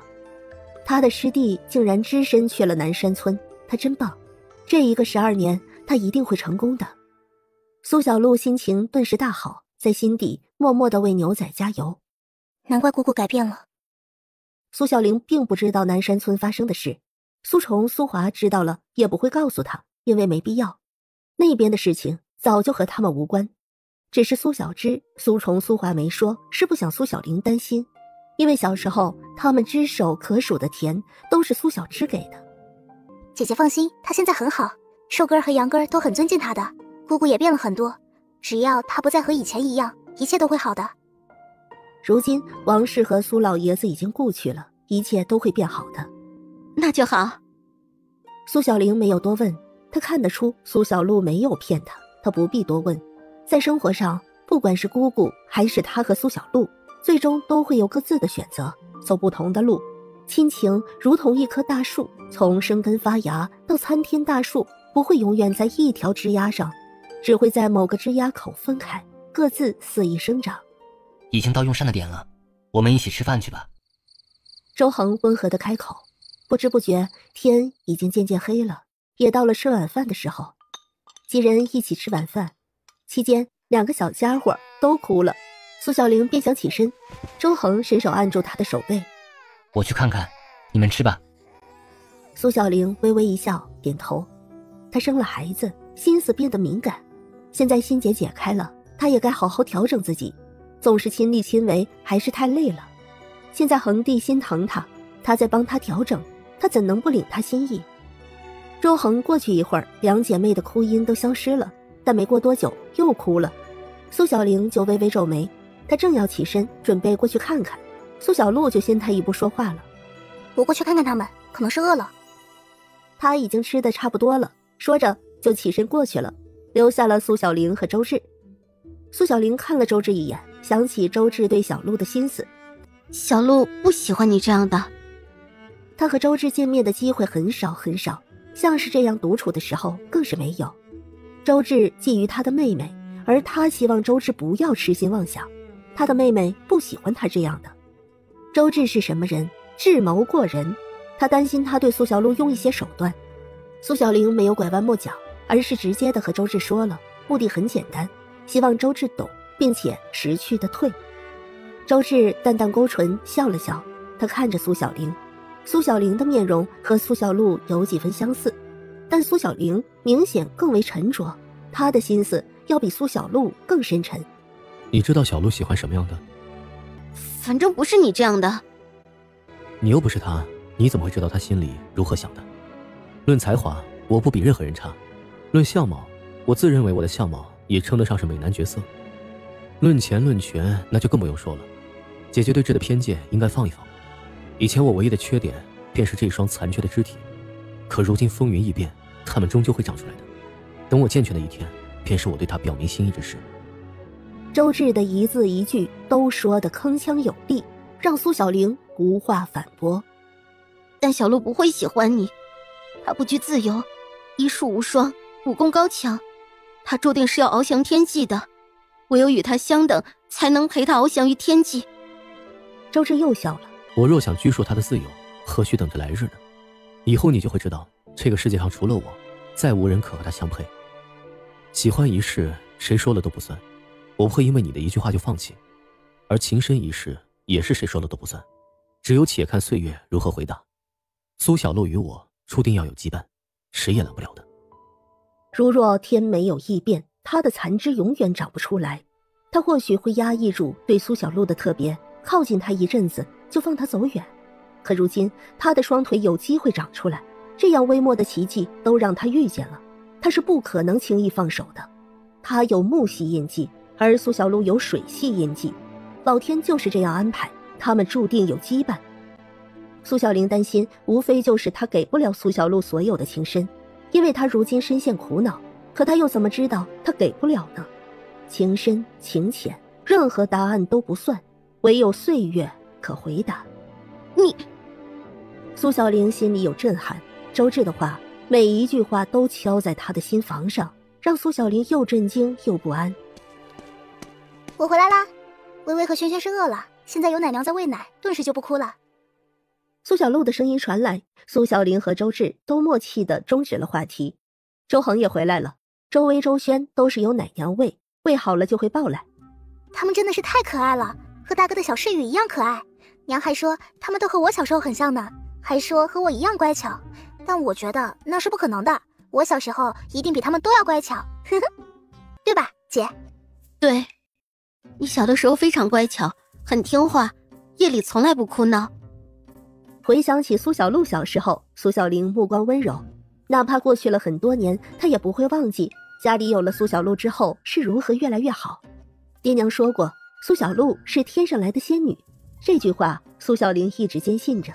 那么乖巧懂事，又让家里越来越好，不是仙女是什么呢？我就知道我最乖了。她必然是最乖的，因为她本就不一样。苏小玲笑意温和，真好啊。她不经意地看了周芷一眼，只见周芷是注意苏小璐的，她看她的眼神竟是盛满温柔和宠溺。苏小玲移开视线，她不由得想，如果最后和苏小璐在一起的是周芷，也很好。周芷和苏小璐回去之前，苏小璐又去看了周薇和周萱。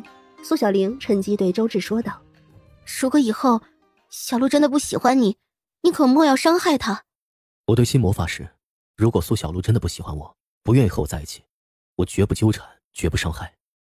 周芷一脸严谨之色，她在意苏小璐所在意的任何人和事，所以苏小玲说的话她都听进心里。周恒在一旁没说话。周芷喜欢苏小璐，他一直是知道的，他只是没想到苏小玲也知道。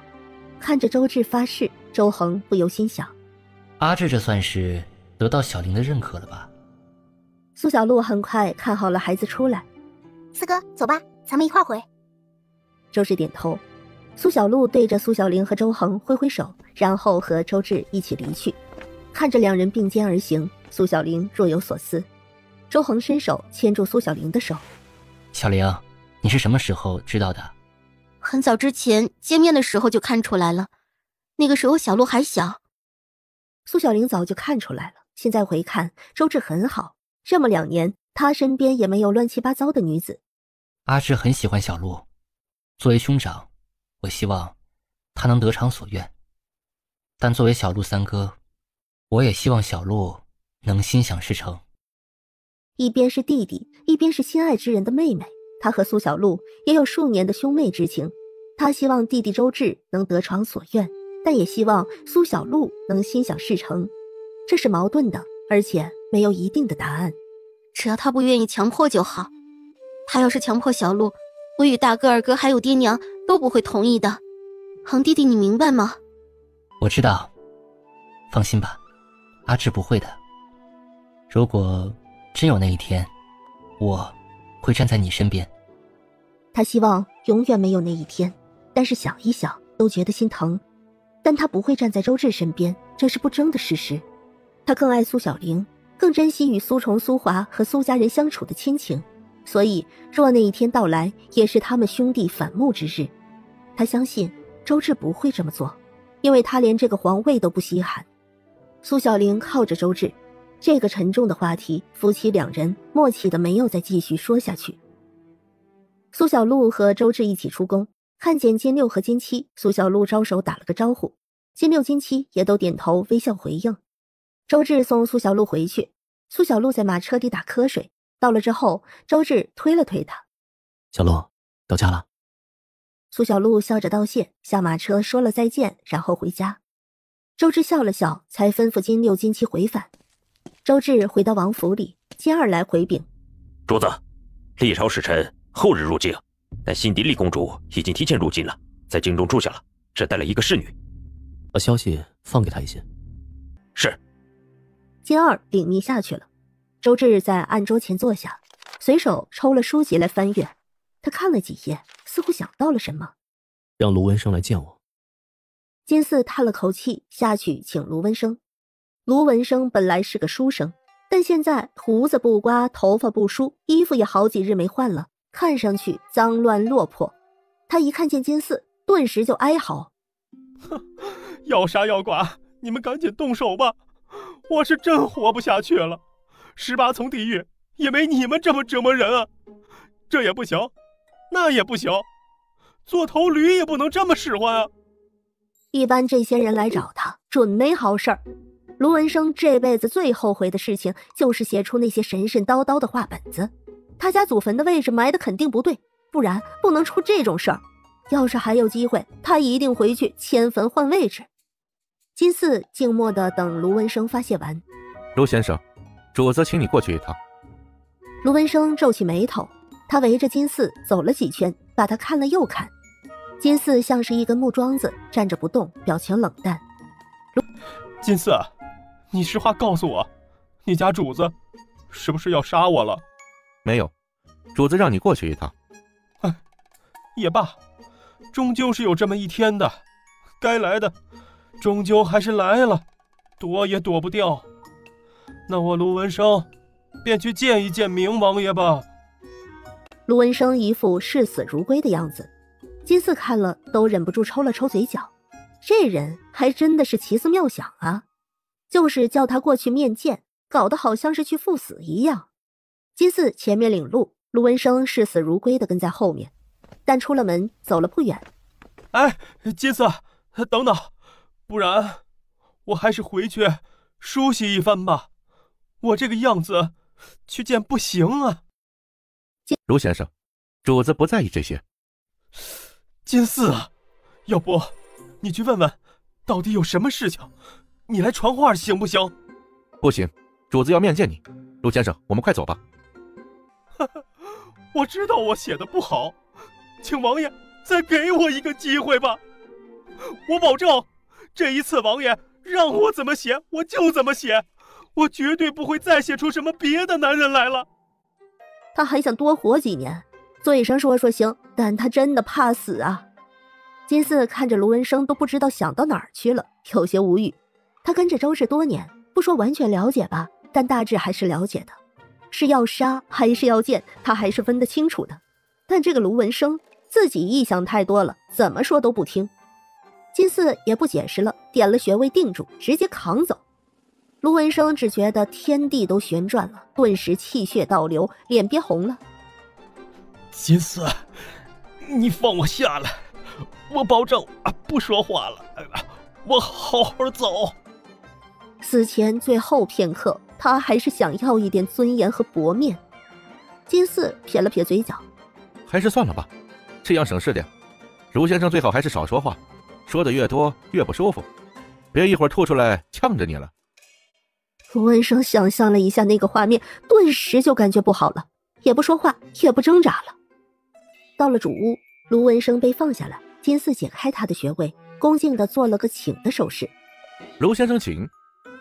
卢文生看着不远处在看书的男子，他心惊胆战，就如同他画本子所写，仙尊容颜绝色，不怒自威，气质浑然天成。他比对着周芷写的，可写了这么久，看着周芷，他心呐肝呐都在颤。活的仙尊，画本子里的人物活了呀！他的心里竟然有种该死的骄傲。他写的不，王爷，草民见过明王爷。卢文生下意识地脱口而出，意识到不对，立马打住，然后拱手行礼。坐下吧。卢文生连忙坐下，周芷把书籍推给卢文生。最近写得不错，今年给你放假，允你回家好好过年，年后再回来。王爷，你听我说，别冲动，哪里写的不好，草民可以改，你想怎么改就怎么改，千万不要冲动，砍了草民的脑袋。等等，王爷，你刚刚说什么？卢文生下意识就是为自己争取机会，但说着说着，他反应过来，他刚刚好似没听到周芷要杀他，好似是要给他放假。周芷看着卢文生，像是看一个傻子一样。陆先生，主子刚才说你最近写得很好，给你放长假，你可以回家过年了，过年再来。什么？这也太令人兴奋了！卢文生后知后觉地反应过来，顿时大喜，他笑得嘴巴都快拉到耳后根去了，对着周芷做个揖。多谢王爷，草民对王爷的感激之情，如同江水滔滔不绝。他终于可以回家过年了，想着被抓来，他一度以为自己再也回不去了。卢文生的眼里蓄满了泪水，游子思家心切，只恨不能长了翅膀，立马飞回家里去。金四憋着笑意，书生不惊吓呀，又听闻外边那些风声，更是害怕。实际上主子从来没有打算要杀他，就是吓唬他，让他多写点东西。不过这些金四可不会告诉卢文生，怀揣敬怕之心挺好的。下去吧。周芷抬手轻轻摆了2下，他便不再看卢文生。卢文生行了个礼，然后转身出去。出了门之后，他就跟放归山林的大猩猩嗷嗷嗷的直叫唤，一边跑一边叫。金四在身后看着如此返璞归真的一幕，一脸汗颜，这可真是100年难得一见呐。屋内，周芷听到卢文生的声音，嘴角不由勾起一抹笑意，抬头看向窗外，明月已起，东风寒冷。周芷嘴角有笑意，她的冬日寒早就过去了。深夜，她起身去往床榻睡下。许久之后，她嘴角带着笑意，油指间长出绿色藤蔓，然后慢慢地开出各色小花朵。看得出来，周芷今晚的梦境很美。苏小璐回家，家里人都还没睡，林瑶瑶抱着孩子，她身上充满了母性光辉，她胖了一些，整个人看上去非常的柔和。孙宝倩看向孩子的时候有些羡慕，她想了想自己，不由得看了看苏华。苏华对苏小璐招招手，小璐，过来坐会儿。苏小璐过去挨着赵氏坐下，抱着赵氏的手臂靠在他肩头。赵氏心里欣慰，温柔地摸了摸女儿的头发。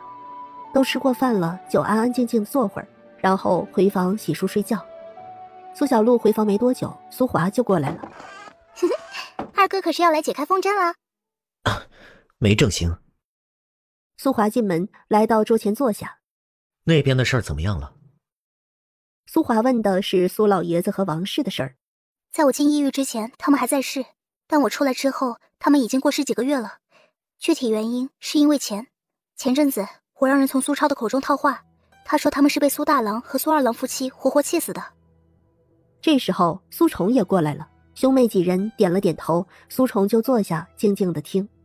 小姑一直在照顾他们，那边两房担心小姑把所有的好处都拿走了，所以那天晚上在夜深之后，两家人就一起进了房间，绑了他们，堵住嘴巴不让叫唤，逼迫他们交出银钱。所以没人知道他们是什么时候死的？人死债消，如此也好。小姑那边我会看着的，她只要安安稳稳的。寿哥和杨哥都是明事理的，我会看着些，他们值得。以后那些事情就真的随着苏老爷子和王氏的逝去过去了。楚静人不错，寿哥跟着他有出息的。大哥，楚静的妹妹是不是还没有婚配？是啊，还没定。听楚静说，他娘为了他妹妹的婚事都愁死了呀。他这次带着长寿表哥就有说过，要把妹妹给表哥相看，要是两人合眼缘的话，就让表哥做楚家女婿。不会吧？哎呀，不过这的确是楚静干得出的事情。他接爹娘感情好，楚静就一个妹妹，楚静是男子，随他爹，妹妹随了他娘，所以他们想为他妹妹找一个如意郎君。他娘一直在精挑细选呢。楚将军性子直爽，寿哥若是看得中，前途是好的。至于他和楚离，那就看缘分了。苏华淡淡的笑了笑，感情一事最是难测，谁也不知道姻缘的线会往哪儿牵。楚静的婚事定了吗？哦，定了，年前就要完婚，是户部内员大人之女，好像是叫什么圆圆来着。今年开始的时候，楚静还和我说过来着，圆圆的性子温顺，将来一定能做好她的当家主母大度。那我们要尽快准备贺礼了。好了，时候也不早了，小璐，你休息吧。苏华站起身来，准备回房了。苏崇也起身，那我也回了。小家伙夜里闹腾，瑶瑶一个人搞不定他。他想起林瑶瑶和孩子，面容都温和了，炫耀一把。可怜的大哥呀，同情你。还好我没孩子，还能轻松快活2年。说完，苏华头也不回地离开，轻快的笑意传出，话中有话，自行体会。苏宠抓了抓头发，转头对苏小璐说道：小璐，你看看你二哥，我刚刚可不是那个意思啊。苏小璐憋着笑，同情的点头。大哥，我知道，你快回去帮嫂嫂带孩子吧。他二哥头脑一直都很聪明，心眼加10000个，苏华心眼10000个，苏宠心眼1个。那大哥先回去了。苏小璐关了门，回到床上睡觉。原本出宫的时候想睡，但回家之后困意就没了，现在他更是不太想睡，干脆把皮皮虾号放出来，抱着它放在肚子上，捏捏它胖嘟嘟的小爪子。皮皮虾号把脑袋搁在苏小璐肚子上，享受的闭上眼，奶萌的声音通过苏小璐的识海传达：小璐，家也要你不能好吃宝贝。苏小璐摸着皮皮虾号油光水滑的皮毛，又捏捏它的小脚丫。苏小璐突然觉得皮皮虾号其实也像她养的崽崽。皮皮虾，你长大之后会化形吗？能啊，但是不喜欢。我们更喜欢自己原本的样子。化形成人有很多的不方便，2只脚走路不习惯，而且人不好看，又麻烦。青年惹祸端，老人惹麻烦，小孩遭嫌弃。不像是我们瘦，幼时可爱，青年时壮，成年后威猛霸气，然后就一直威猛霸气。只有最后要繁育下一代的时候，才会变得虚弱。不过那时候，我们都还是浑身是宝呢。虽然我觉得怪怪的，但是好像也很有道理。皮皮虾号这话听着有点怪怪的，但逻辑下又没死角。苏小璐整个无语凝噎住。好吧，兽人各有志。皮皮虾号能化形，但他不喜欢化形成人，那就不强兽所难了。皮皮虾号蹭了蹭苏小璐的手心。小璐，你放心啦，如果你以后需要我化形为人的时候，我肯定会配合你啦。我们是好朋友啊，最好的朋友之间一定是互相帮助哦。好，谢谢你，皮皮虾。呢，小璐，你再捏捏脚可不可以？你捏捏好舒服。皮皮虾号用脑袋顶苏小璐手心，苏小璐捏着他的四肢，渐渐就困了。苏小璐睡着之后，皮皮虾号靠着他一起睡。他没有告诉苏小璐的是，他其实现在就能化形了，因为有苏小璐，他的轨迹和他传承的所有守护兽都不一样，所以先辈传承下来的对他来说作用不大。他化成了一个婴孩，动了动手脚，感觉一点也不灵活，他又嫌弃的恢复原形。人类婴孩根本走不了，要翻身都困难，还是兽形好。一夜无梦，苏小璐第二天起来，苏宠、苏华都上朝去了。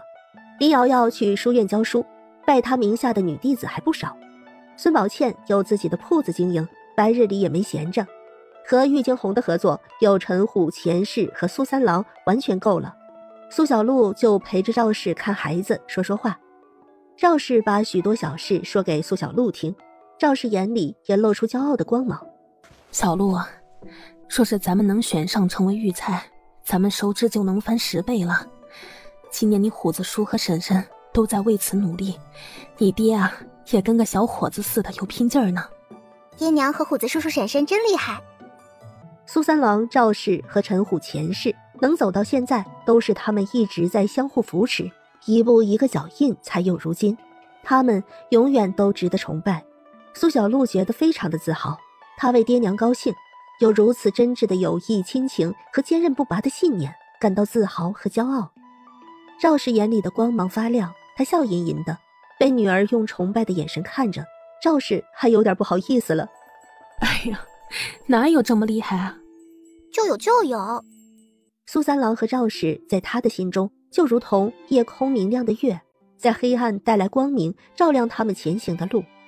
为父母，他们尽力了，也已经做得很好。如果不是异域相融，这时候该是苏三郎和赵氏都开始享福的好时候。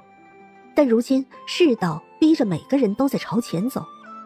赵氏温和地笑着，苏小璐极力的认可，让她心里暖洋洋的。中午，苏小璐吃了午饭，准备出门一趟，看看有没有好点的药材收一收，和他医院的老朋友见一见等等。吴老头和龟油除了练功就是练功。苏小璐刚从药房出来，买了不少好药材，用了不少银钱，但她如今挣的也多，留在太医院的药方可以解决女子体味，在宫里民间都很受推崇，所以她可不就挣大了吗？让开，让开！迎面奔腾而来一队外朝人，动静之大，所过之处纷纷避让。苏小璐在路边看着一辆马车和几匹马呼啸过去，看见百姓们纷纷围起来讨论。哎，那就是历朝来的公主啊！哎，她们的头发怎么跟咱们不一样啊？哎，好看是好看，但没礼数。对于公主的人这样招摇过市，人们纷纷摇摇头，对着太过招摇的行为一致唾弃。苏小璐没多停留就离开了。天色还早，她去了一趟太医院和秦守成见面。哎呦，苏姑娘来了！哎呦，好久没见了，快来快来快来！老夫正遇上一个疑难杂症呢。秦守成看见苏小璐，老脸都笑开了花，一点空闲都不放过。毕竟见神医的机会不多，为大夫者对疫病也是惧怕退避三舍的。但疫病需要研究，两人一讨论，天都快黑了。苏小璐就和太医院一众人一起出宫回家，卸下肩上的担子，大家都放松不少。秦守成的弟子率先开口：“师父，师娘想必已经备好饭菜佳肴，等您回家了吧？”秦守成扶了扶胡子，想着老妻，他目光温和，神色欣慰。这个点儿了，那是自然了。昨个吃了羊肉，今天应该是炖鱼吧？早上听你们师娘念叨要去买鱼炖豆腐。哎，师娘真会心疼人啊。几个徒弟眼神都有着羡慕。你们要是听话，只娶一人，为师享受到的，你们自然也能享受到的。这女子本就善妒，娶的越多，日子越难安宁。想要家宅平安，最有效的办法就是娶一个。都说3个女人一台戏，2个女人护难容，1个女人不成戏，道理深着呢。哎，师傅，那您说这次历朝公主专门认定咱们明王爷这事儿能不能成啊？公主火热大方，都说郎怕女缠呢。明王爷素来清静，连皇上都放任了辛迪丽公主做出这样大胆的行为，能不能成就不好说了。说不定明王爷就喜欢那样的呢。这个辛迪丽公主做了什么大胆的事情啊？苏小璐扛不住好奇询问，看来在她不知道的时候发生了大事啊。外朝来的公主到底做了什么？哎，苏姑娘，你是不知道，这个历朝公主今天一入朝就在大殿献了一支舞，说这是历朝的择偶舞，最后把花送给了明王，说选定她了，她要嫁给明王呢。秦守成的一个弟子开口说起了今天传遍宫中的事情，苏小璐感觉心里有点紧张。然后呢？嘿，然后啊，明王就把花丢在地上了，但那辛迪丽公主也不生气，她对皇上说，她就看中了明王爷，她是来联姻的，请求皇上给她个机会，给她2个月时间，如果年前她不能俘获明王的心，到时候就任由皇上为她婚配。这个请求啊，皇上答应了，还特地准许辛迪丽公主住到明王府隔壁去。而且呀，皇上还给明王爷安排了个差事，那就是辛迪丽公主在京的这2个月，明王爷有责任陪同公主观赏大周朝京城的风景。许是因为秦守成在意苏小璐，年轻弟子看苏小璐又有兴致，于是把事情说得很详细。话了又补充：哎呦，听说京城内开了赌注，赌在这2个月里，明王爷会不会对辛迪丽公主动心呢？那这个辛迪丽公主长得怎么样啊？外国公主有着浓烈的异域风情，外国人眉目深邃，五官挺拔，配上一些棕色亚麻色的头发是很漂亮的，但也有长得不好看的。哎呦，听说眼睛特别漂亮，湖蓝色像大海一样的，眉毛也好看，笑起来还有酒窝呢，皮肤啊是雪白雪白的，头发跟那波浪似的。弟子认真的形容，总之啊是个美人儿。苏小璐心情有点低落，也对，不好看的一般也不会来和亲。周至会喜欢吗？他说不定会喜欢的。出了宫门，苏小璐匆匆告辞，一路上回去都心情烦躁，她自己也说不上来是为什么。总之，从听说那和亲公主开始，她就没来由的不舒心。回到家中吃饭的时候，她都走神了。家里人都看出来了，眼神隐约有些担忧。就连平日里爱吃的菜，苏小璐都没有吃多少。她感觉特别的难受，浑身都不舒服，心情还特别差。苏小璐吃不下去，她放下了碗筷，对苏三郎、赵氏等人微微笑了笑。爹娘，两位师傅，哥哥嫂嫂，我吃好了，我肚子有点痛，我先回房间休息一下。说完，他就站起身离席了。二娘，你去看看吧。赵氏正想点头，孙宝倩站起来。婆婆，我去吧，我和小璐年龄相仿，又是旧时好友，我去吧。苏华对孙宝倩微微点头，夫妻之间的默契不用说，孙宝倩也知道他的心意。都是一家人，说什么感谢呀？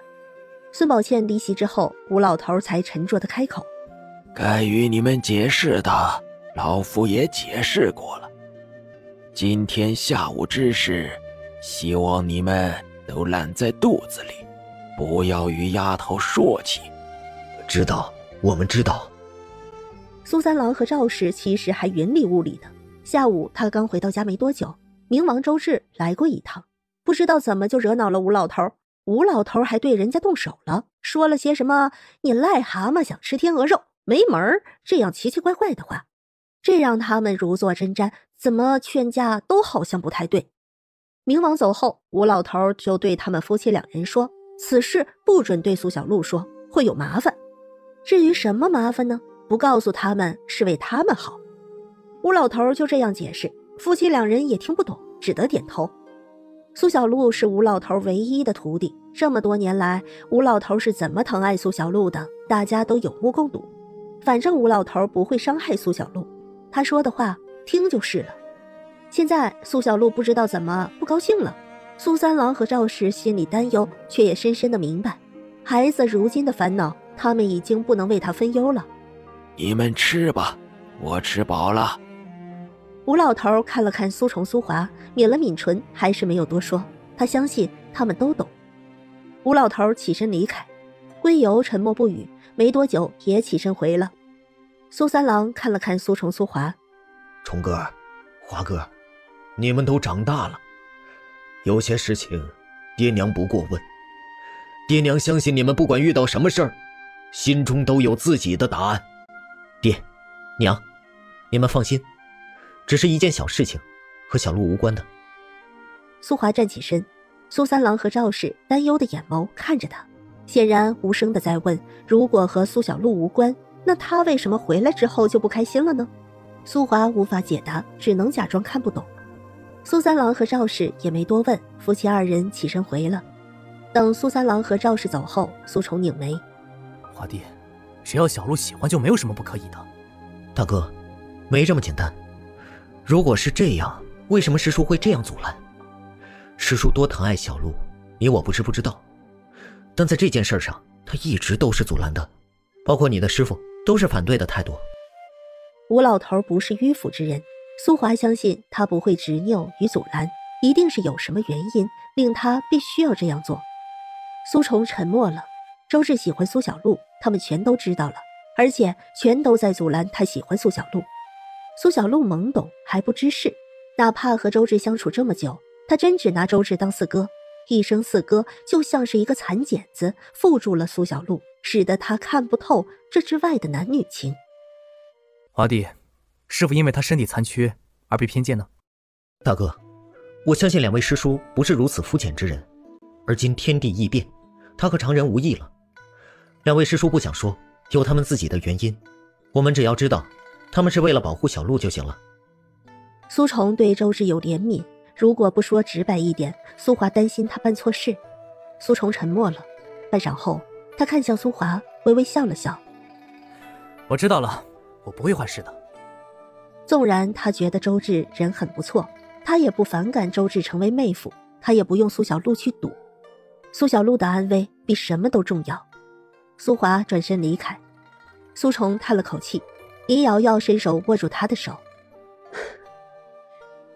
别想太多了，姻缘是天定的，该有的时候阻拦不了的。而且小璐不一定是因为他不高兴啊。林瑶瑶宽慰着苏崇，苏崇秉性纯善，这样的人心思浅，却也更容易心伤。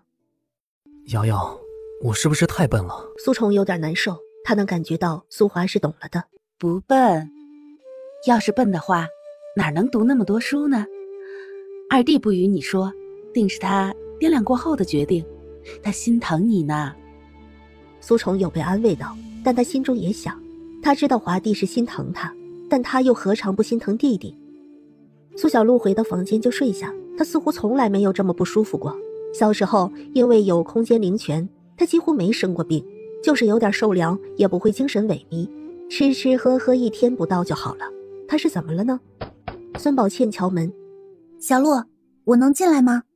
二嫂嫂，你进来吧。孙宝倩进屋，看着苏小璐躺在床上，她露出担忧之色。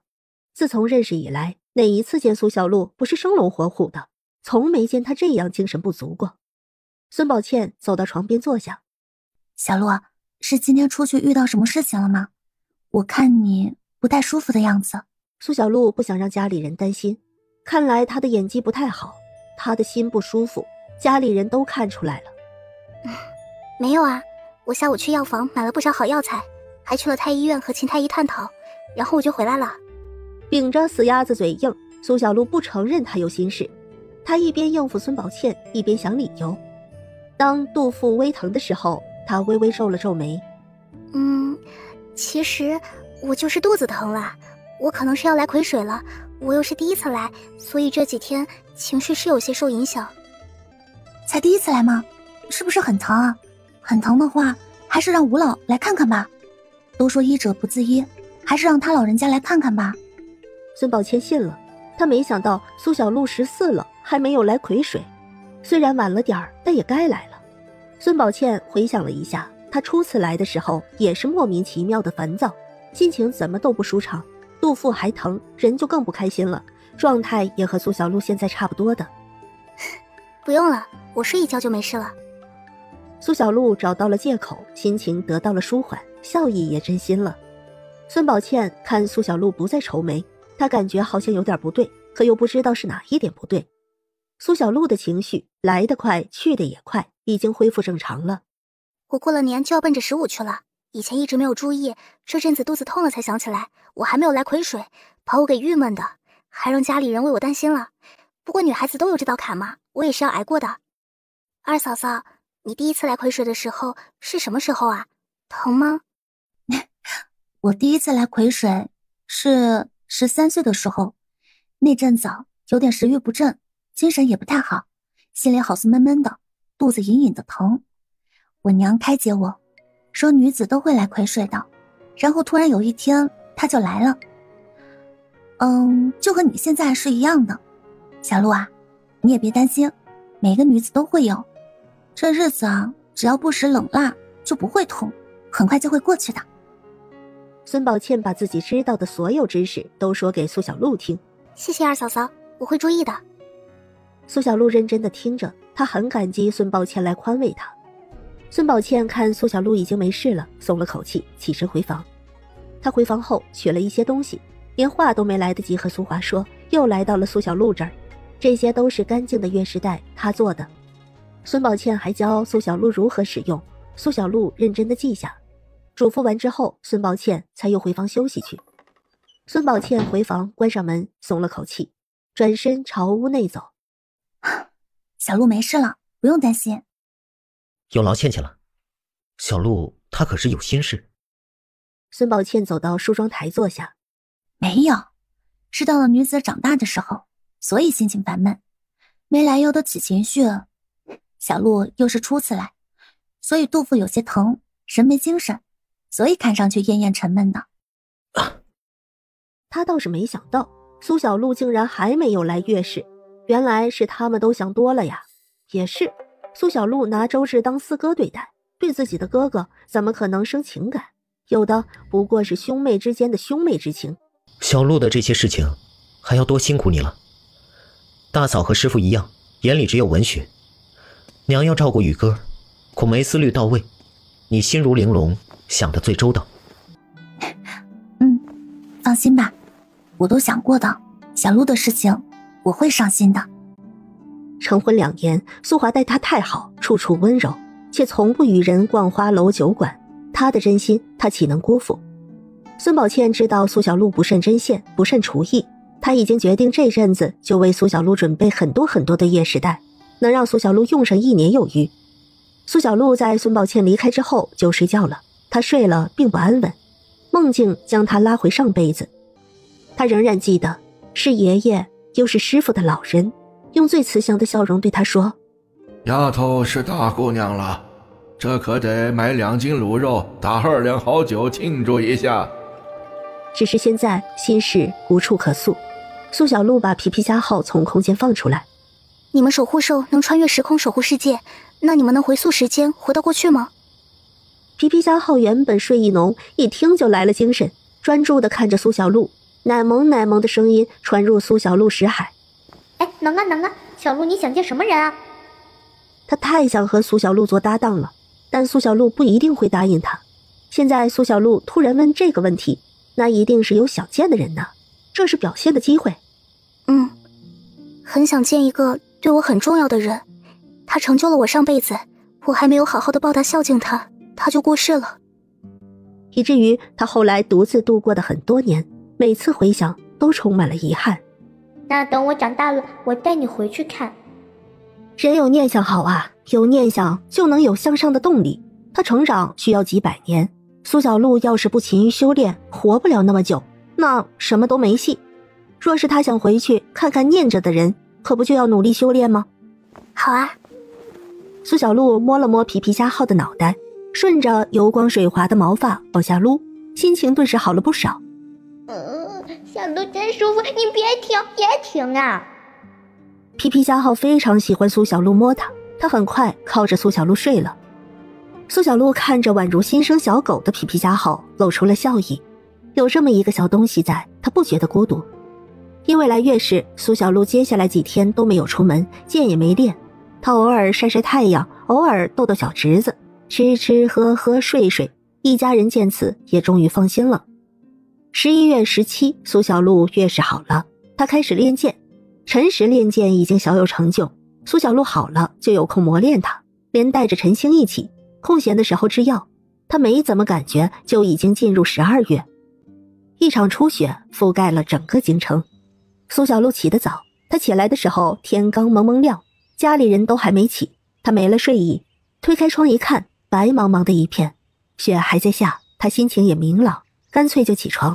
她飞身上了屋檐，找了个位置坐下，准备观着雪景。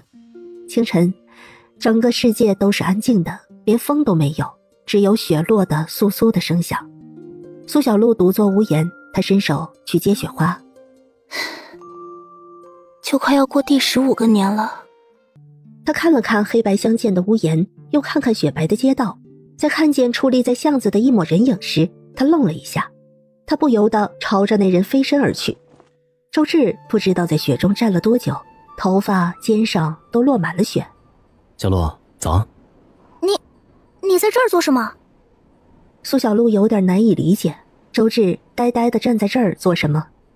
周志看着苏小璐的脸，他没回答，只是温和地笑了。你冷吗？苏小璐看着周志，他的睫毛都结霜了。苏小璐心里有些怪怪的，他拉了拉周志的袖子。四哥，我不冷，你最近在做什么呀？怎么没有来我府上看我了？周志抬手挥去了身上的雪花，他到底还是抑制住了。如今他还残缺着，苏小璐也还小，他现在贸然袒露心迹，对他都不好。他自若地询问起日常。我回京之后也没做什么，就是去看了看姐姐，然后就一直在家里练剑练功，指导一下陈实陈心，买了一些药材制药，年后就要去给你解毒了，一些药材我也需要提前做好准备才行。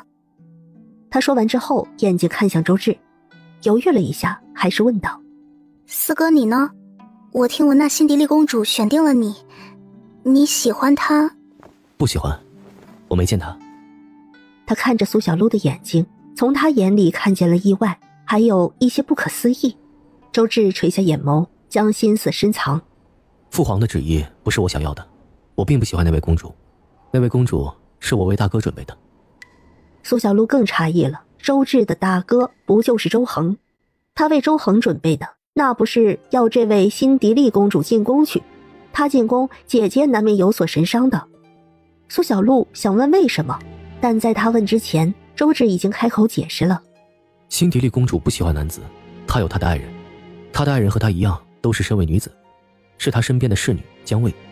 未来的太子抵不住重臣悠悠之口，后宫不能只有你姐姐一个人，但是她有她承诺的深情，只有那一些如辛迪丽公主的女子，才能劝了她的承诺，又能堵住口舌。她一点也不希望苏小璐把她和那公主想在一起。苏小璐听完就明白了，她好似有话想说，但张了张唇，又觉得没有说的必要。周恒做到这一步已经很不错了，但现在……苏小璐想起现在这个辛迪丽公主似乎选定了周芷，她又疑惑起来，这又是怎么一回事？小璐，我需要你帮我一个忙。什么？周芷抬手拂去苏小璐头上的雪花，就这么一会儿，雪就落了不少在苏小璐身上。辛迪丽选我是因为我双腿残疾，听闻我不近女色又身体不好，坊间传闻我活不过25，他才打起了我的主意。他想着只要能够熬几年，我顾去了，他就可以名正言顺地为我守寡，和他侍女江卫双宿双飞。胡说，谁说你活不过25了？等年后解毒之后，你便能够长命100岁。何况现在灵气复苏，修仙时代来临，你不只能活100岁。有他在，周芷怎么可能活不到25？所以我需要你帮我，让那位公主知道，我不会死得那么早的，不要在我的身上浪费时间。我怎么帮啊？很简单，以你神医之名医治我。苏小璐为他解毒，鲜少有人知道，辛迪丽公主来纠缠，最好的办法就是如此。虽然他还有其他法子，但他想用这一个，他想要常常能看见苏小璐，所以这个办法最好。他不能走进去，他要让苏小璐走出来，走到他身边来。让辛迪丽知道你可以治好我，她自然就会放弃了。周芷声音温和，像是一片羽毛拂过苏小璐的心。没问题，我答应。那这段时间要辛苦你多来看我了。周芷露出笑意，在苏小璐还未回神之际，就将这件事盖棺定论了。没事，正好这阵子给你调理一下身体。小璐，那我……周芷想说他先回去了，但他话还没有说完，苏家大门就打开了。吴老头背着个药篓，没好气地对苏小璐说道：“丫头，出城采药。”苏小璐感觉有点突然，但看吴老头气鼓鼓的样子，他也不知道他是怎么了。周芷对苏小璐笑了笑：“你去吧，我会府里等你。”苏小璐看了看走在前头，头也不回的吴老头，他点头，然后小跑着朝吴老头追去了。归游从后而来，他看了周芷一眼，没有说话。周芷对他微微颔首：“前辈。”归游走到周芷身边，停顿下来：“不要招惹他，世上女子千万，明王爷何至于盯住他不放？世上女子千万，但哪一个都不是他。只有苏小璐是太阳。我不解，为什么我不可以？”周芷看向归游，深沉的双眸被执拗占据，他要索求一个答案，为什么他不可以？他在意苏小璐，所以苏小璐在意的人他都在意，他希望他们可以认可他，他也努力地对所有人好，但为什么归游和吴老头都不能改变心意？归游看向远处：“是大道不准，你会阻碍他。”归游说完这句话就不再多说，错身离开，朝着吴老头和苏小璐消失的方向追去。周芷站在原地，他抬头望着天，脸上看不出悲喜，他是多聪慧的人呢。归游只是给了他10个字，他就明白了一切。大道至天，阻是死，难怪他们不答应，换了他，他也不会答应。周芷转身离开，面上毫无喜色。吴老头气鼓鼓地走在前面，想着周芷：“阴险！”师傅，你说什么呀？哼，没什么，骂狗呢。哦。苏小璐跟在吴老头身边，好吧，骂狗就骂狗吧。归游跟了上来，师徒3人出城采药。苏小璐空间已经有不少草药，所以路上都是玩耍。冬季野果子很少，但还能吃的就是特别好吃的。弄了只烤鸡，师徒3人围着烤。烤熟之后，苏小璐把糊掉的削掉，给吴老头一只大鸡腿，他笑容很甜。师傅，给。吴老头看着苏小璐，气消了大半。他本来也不是生苏小璐的气。苏小璐看师傅心情好了，顿觉这糊掉的烤鸡都好吃了。说来他们师徒也真的是随和，味道好的食物喜欢，像是这种难吃的也都不嫌弃。苏小璐想着，就不由傻乎乎的笑了。没心没肺的丫头，给那小子解毒还差几次啊？最后一次，争取年后彻底解决好。不过还有些风险，所以还得去青海试着捕捞大鲲。那明年为他解毒，解了毒之后，咱们外出的时候就不用年年回来了。你也该出门好好历练了，到时候可没有我们陪同你了。就这几个月，那就再忍忍吧，到时候离得远远的，去认识更多的新朋友。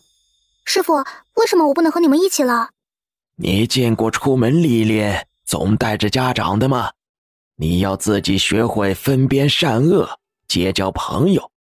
你看，外朝除了历朝，还有大晋朝、燕朝，还有许多小国呢，比如齐鲁、南幽等。你见识过的还是太少太少了。师傅年轻的时候可是花了20多年在路上。吴老头把地图画得大大的，就希望苏小璐到时候能走得远远的。啊，世界真大。吴老头竟然去过那么多地方，听得他都觉得心胸澎湃。他也想去看看，好的坏的。上辈子他就是太宅了，祖国那么多美丽的地方都没去过，现在一起都还觉得遗憾。这辈子他不想再留下遗憾了。你家也就你一个自由身了，多去看看他们看不着的风景吧，心胸才能开阔。人活一辈子，别拘泥一方山那些恩恩怨怨的。他想让苏小璐做个豪爽潇洒的女子，对待任何人和事都能拿得起放得下。他一点一点把苏小璐往上面引导着。师父放心，我一定会珍惜这来之不易的自由的。这还差不多，放山那些恩恩怨怨的。他的爹娘割舍不下对孩孙的牵挂，不可能游历天下。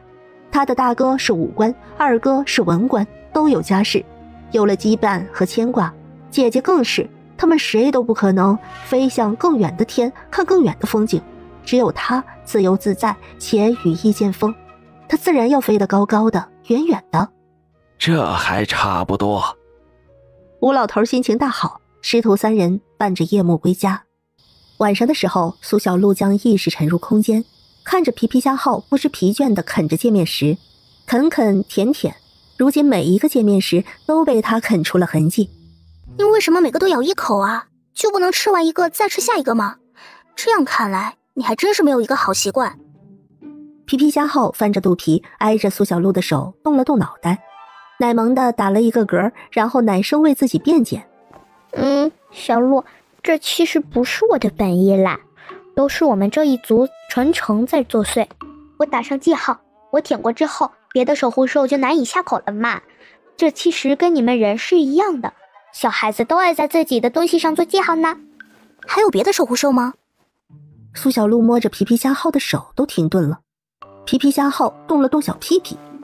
当然啦，天地很大，宇宙自然也很大，守护世界自然不止一个守护兽，要是只有我一个，那我就要累死了。说完，他用脑袋顶了顶苏小璐的手心。小璐，你要好好修炼啦，等以后我长大了，我才能带你去看那么广阔的天地呀。你不是想回到以前吗？那你可要好好努力咯。心胸变得开阔是好事，距离目标又近了一步。苏小璐沉思着，一下一下地摸着皮皮虾号。好，我会努力的。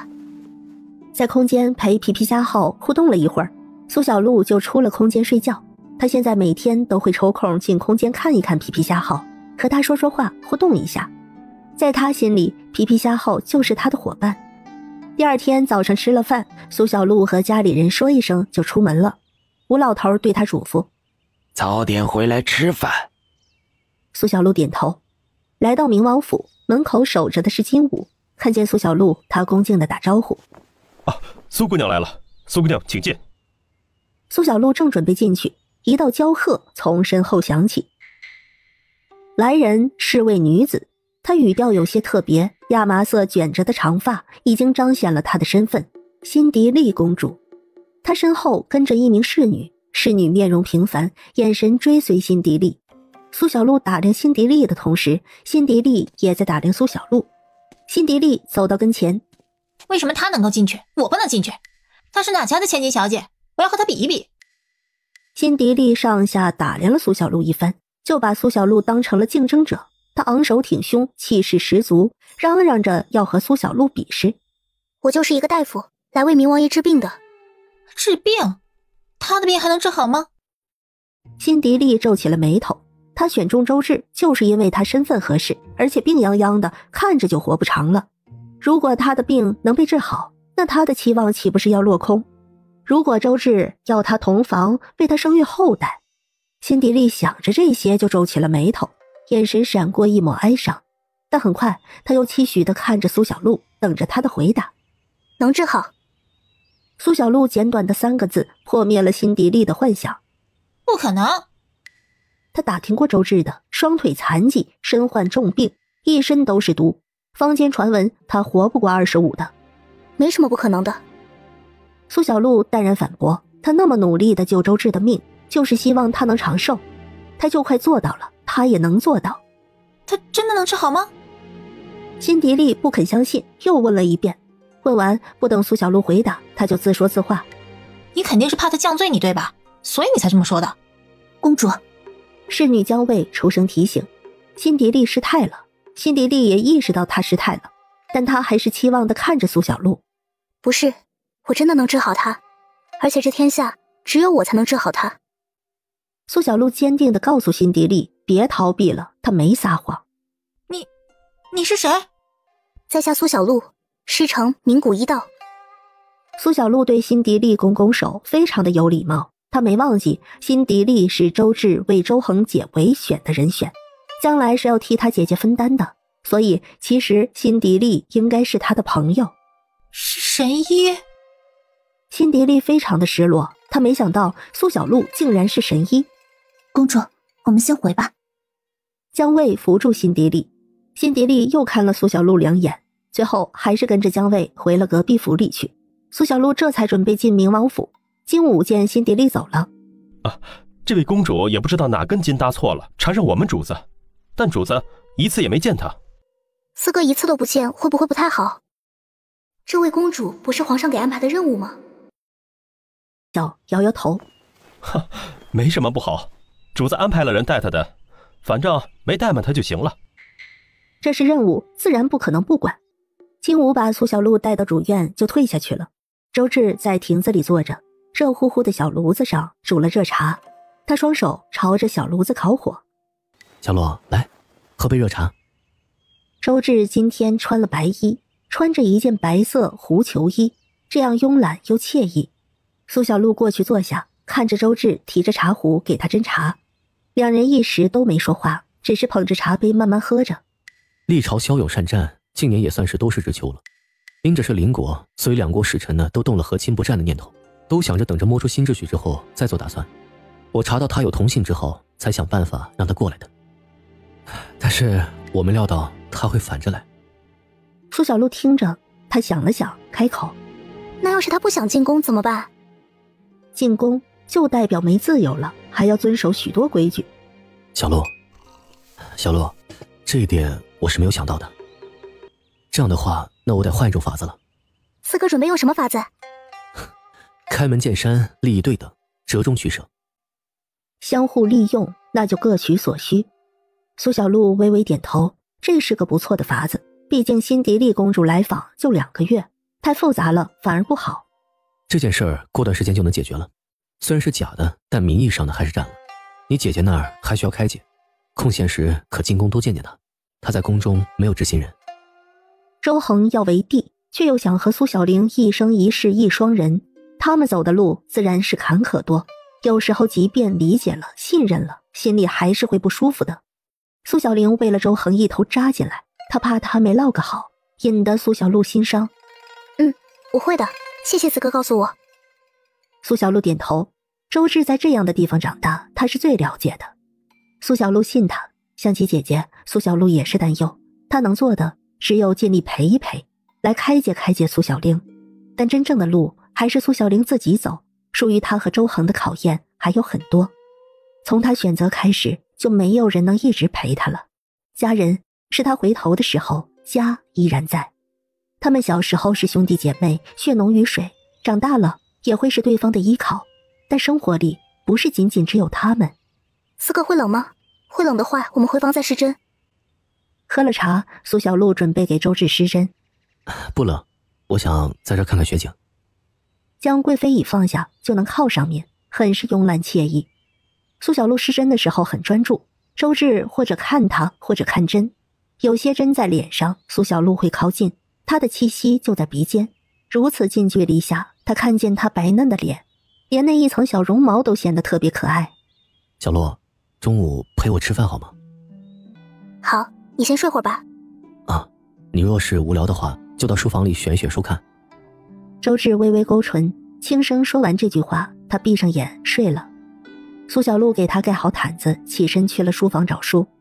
周芷喜爱收集画本子，苏小璐想着去年给她解毒的时候看过一本仙尊的画本子，她找了一下就找到了，取了2本拿出去看。小炉子有热茶，她一边喝茶一边看，偶尔忍不住失笑。爱吃醋的仙尊还有点可爱，仙人之姿，白衣出尘。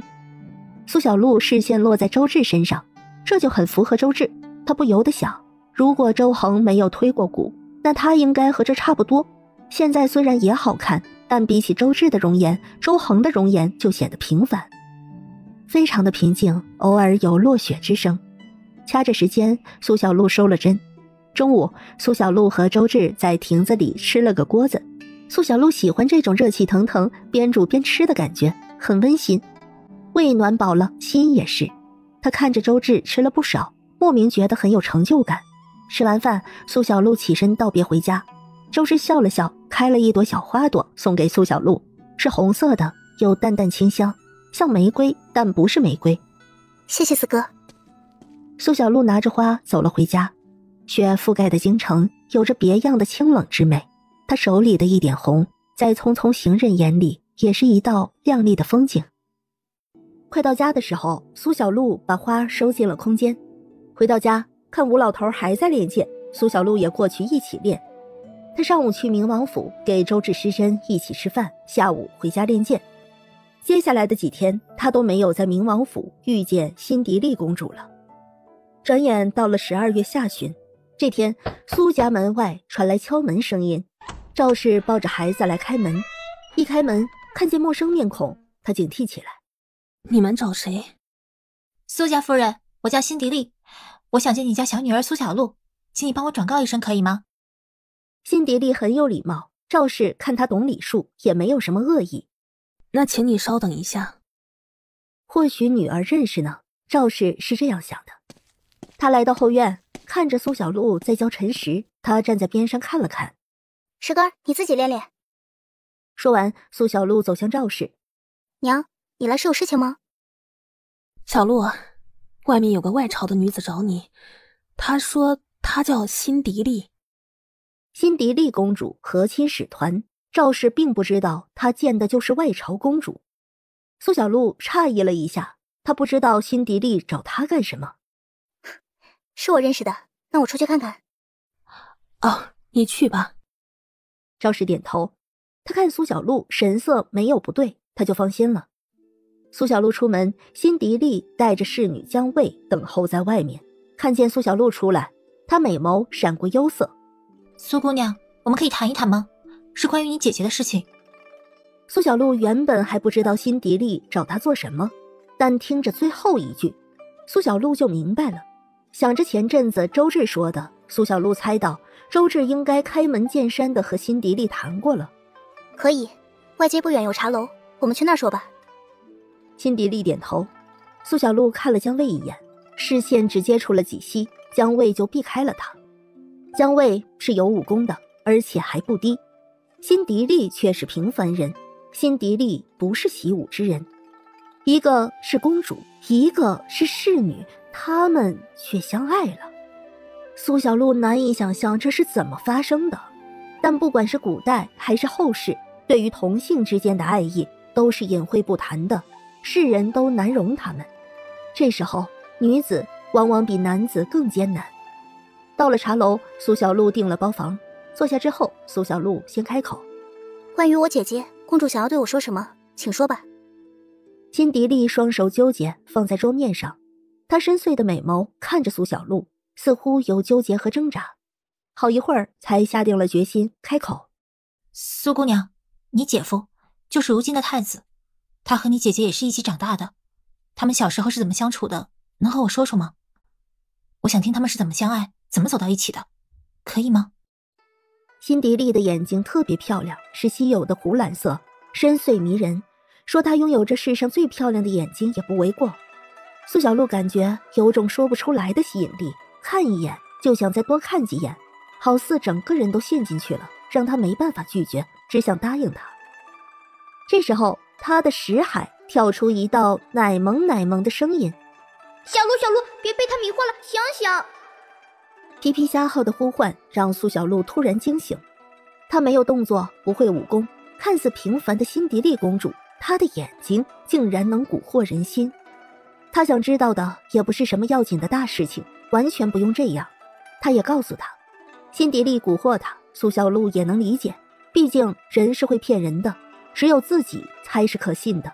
何况这京城对于辛迪丽来说是陌生的，她和苏小璐也没深交，不信任才对。小璐，他在蛊惑你，你醒醒啊，别看他眼睛。我知道，别担心，我心里有数。哦，那你小心点。苏小璐回应了，皮皮虾号就不担心了。苏小璐一直看着辛迪丽的双眼，没说话，也没移开视线。辛迪丽抿了抿唇角，再次温和的请求：小璐，可以告诉我吗？可以啊，我姐姐和我姐夫是一起长大的，他们很早就相互喜欢。苏小璐把记忆中记得的都慢慢说给辛迪丽听。她不知道苏小玲和周恒具体是什么时候有爱意的，或许是偶尔偏爱夹去的鸡腿，又或者是雪落之时候偷偷捏的小雪人，又或者是常年9月的累积，让一点点的好感变成了爱意。不知道是哪一天才明白是爱意，那无数温馨的小事情都是爱意在其中。他们真相爱呀。辛迪丽并不知道苏小璐一直清醒，她以为是她的蛊惑术起效了。听着苏小璐说的故事，辛迪丽也露出了羡慕之色。她感叹完，就不由伸出手握住苏小璐的手：小璐，我很好相处的，你多给你姐姐说说我的好话好吗？我不会抢走她的丈夫，我只想安静的过我的日子，10年后在适当的时候让我病故脱身就行了。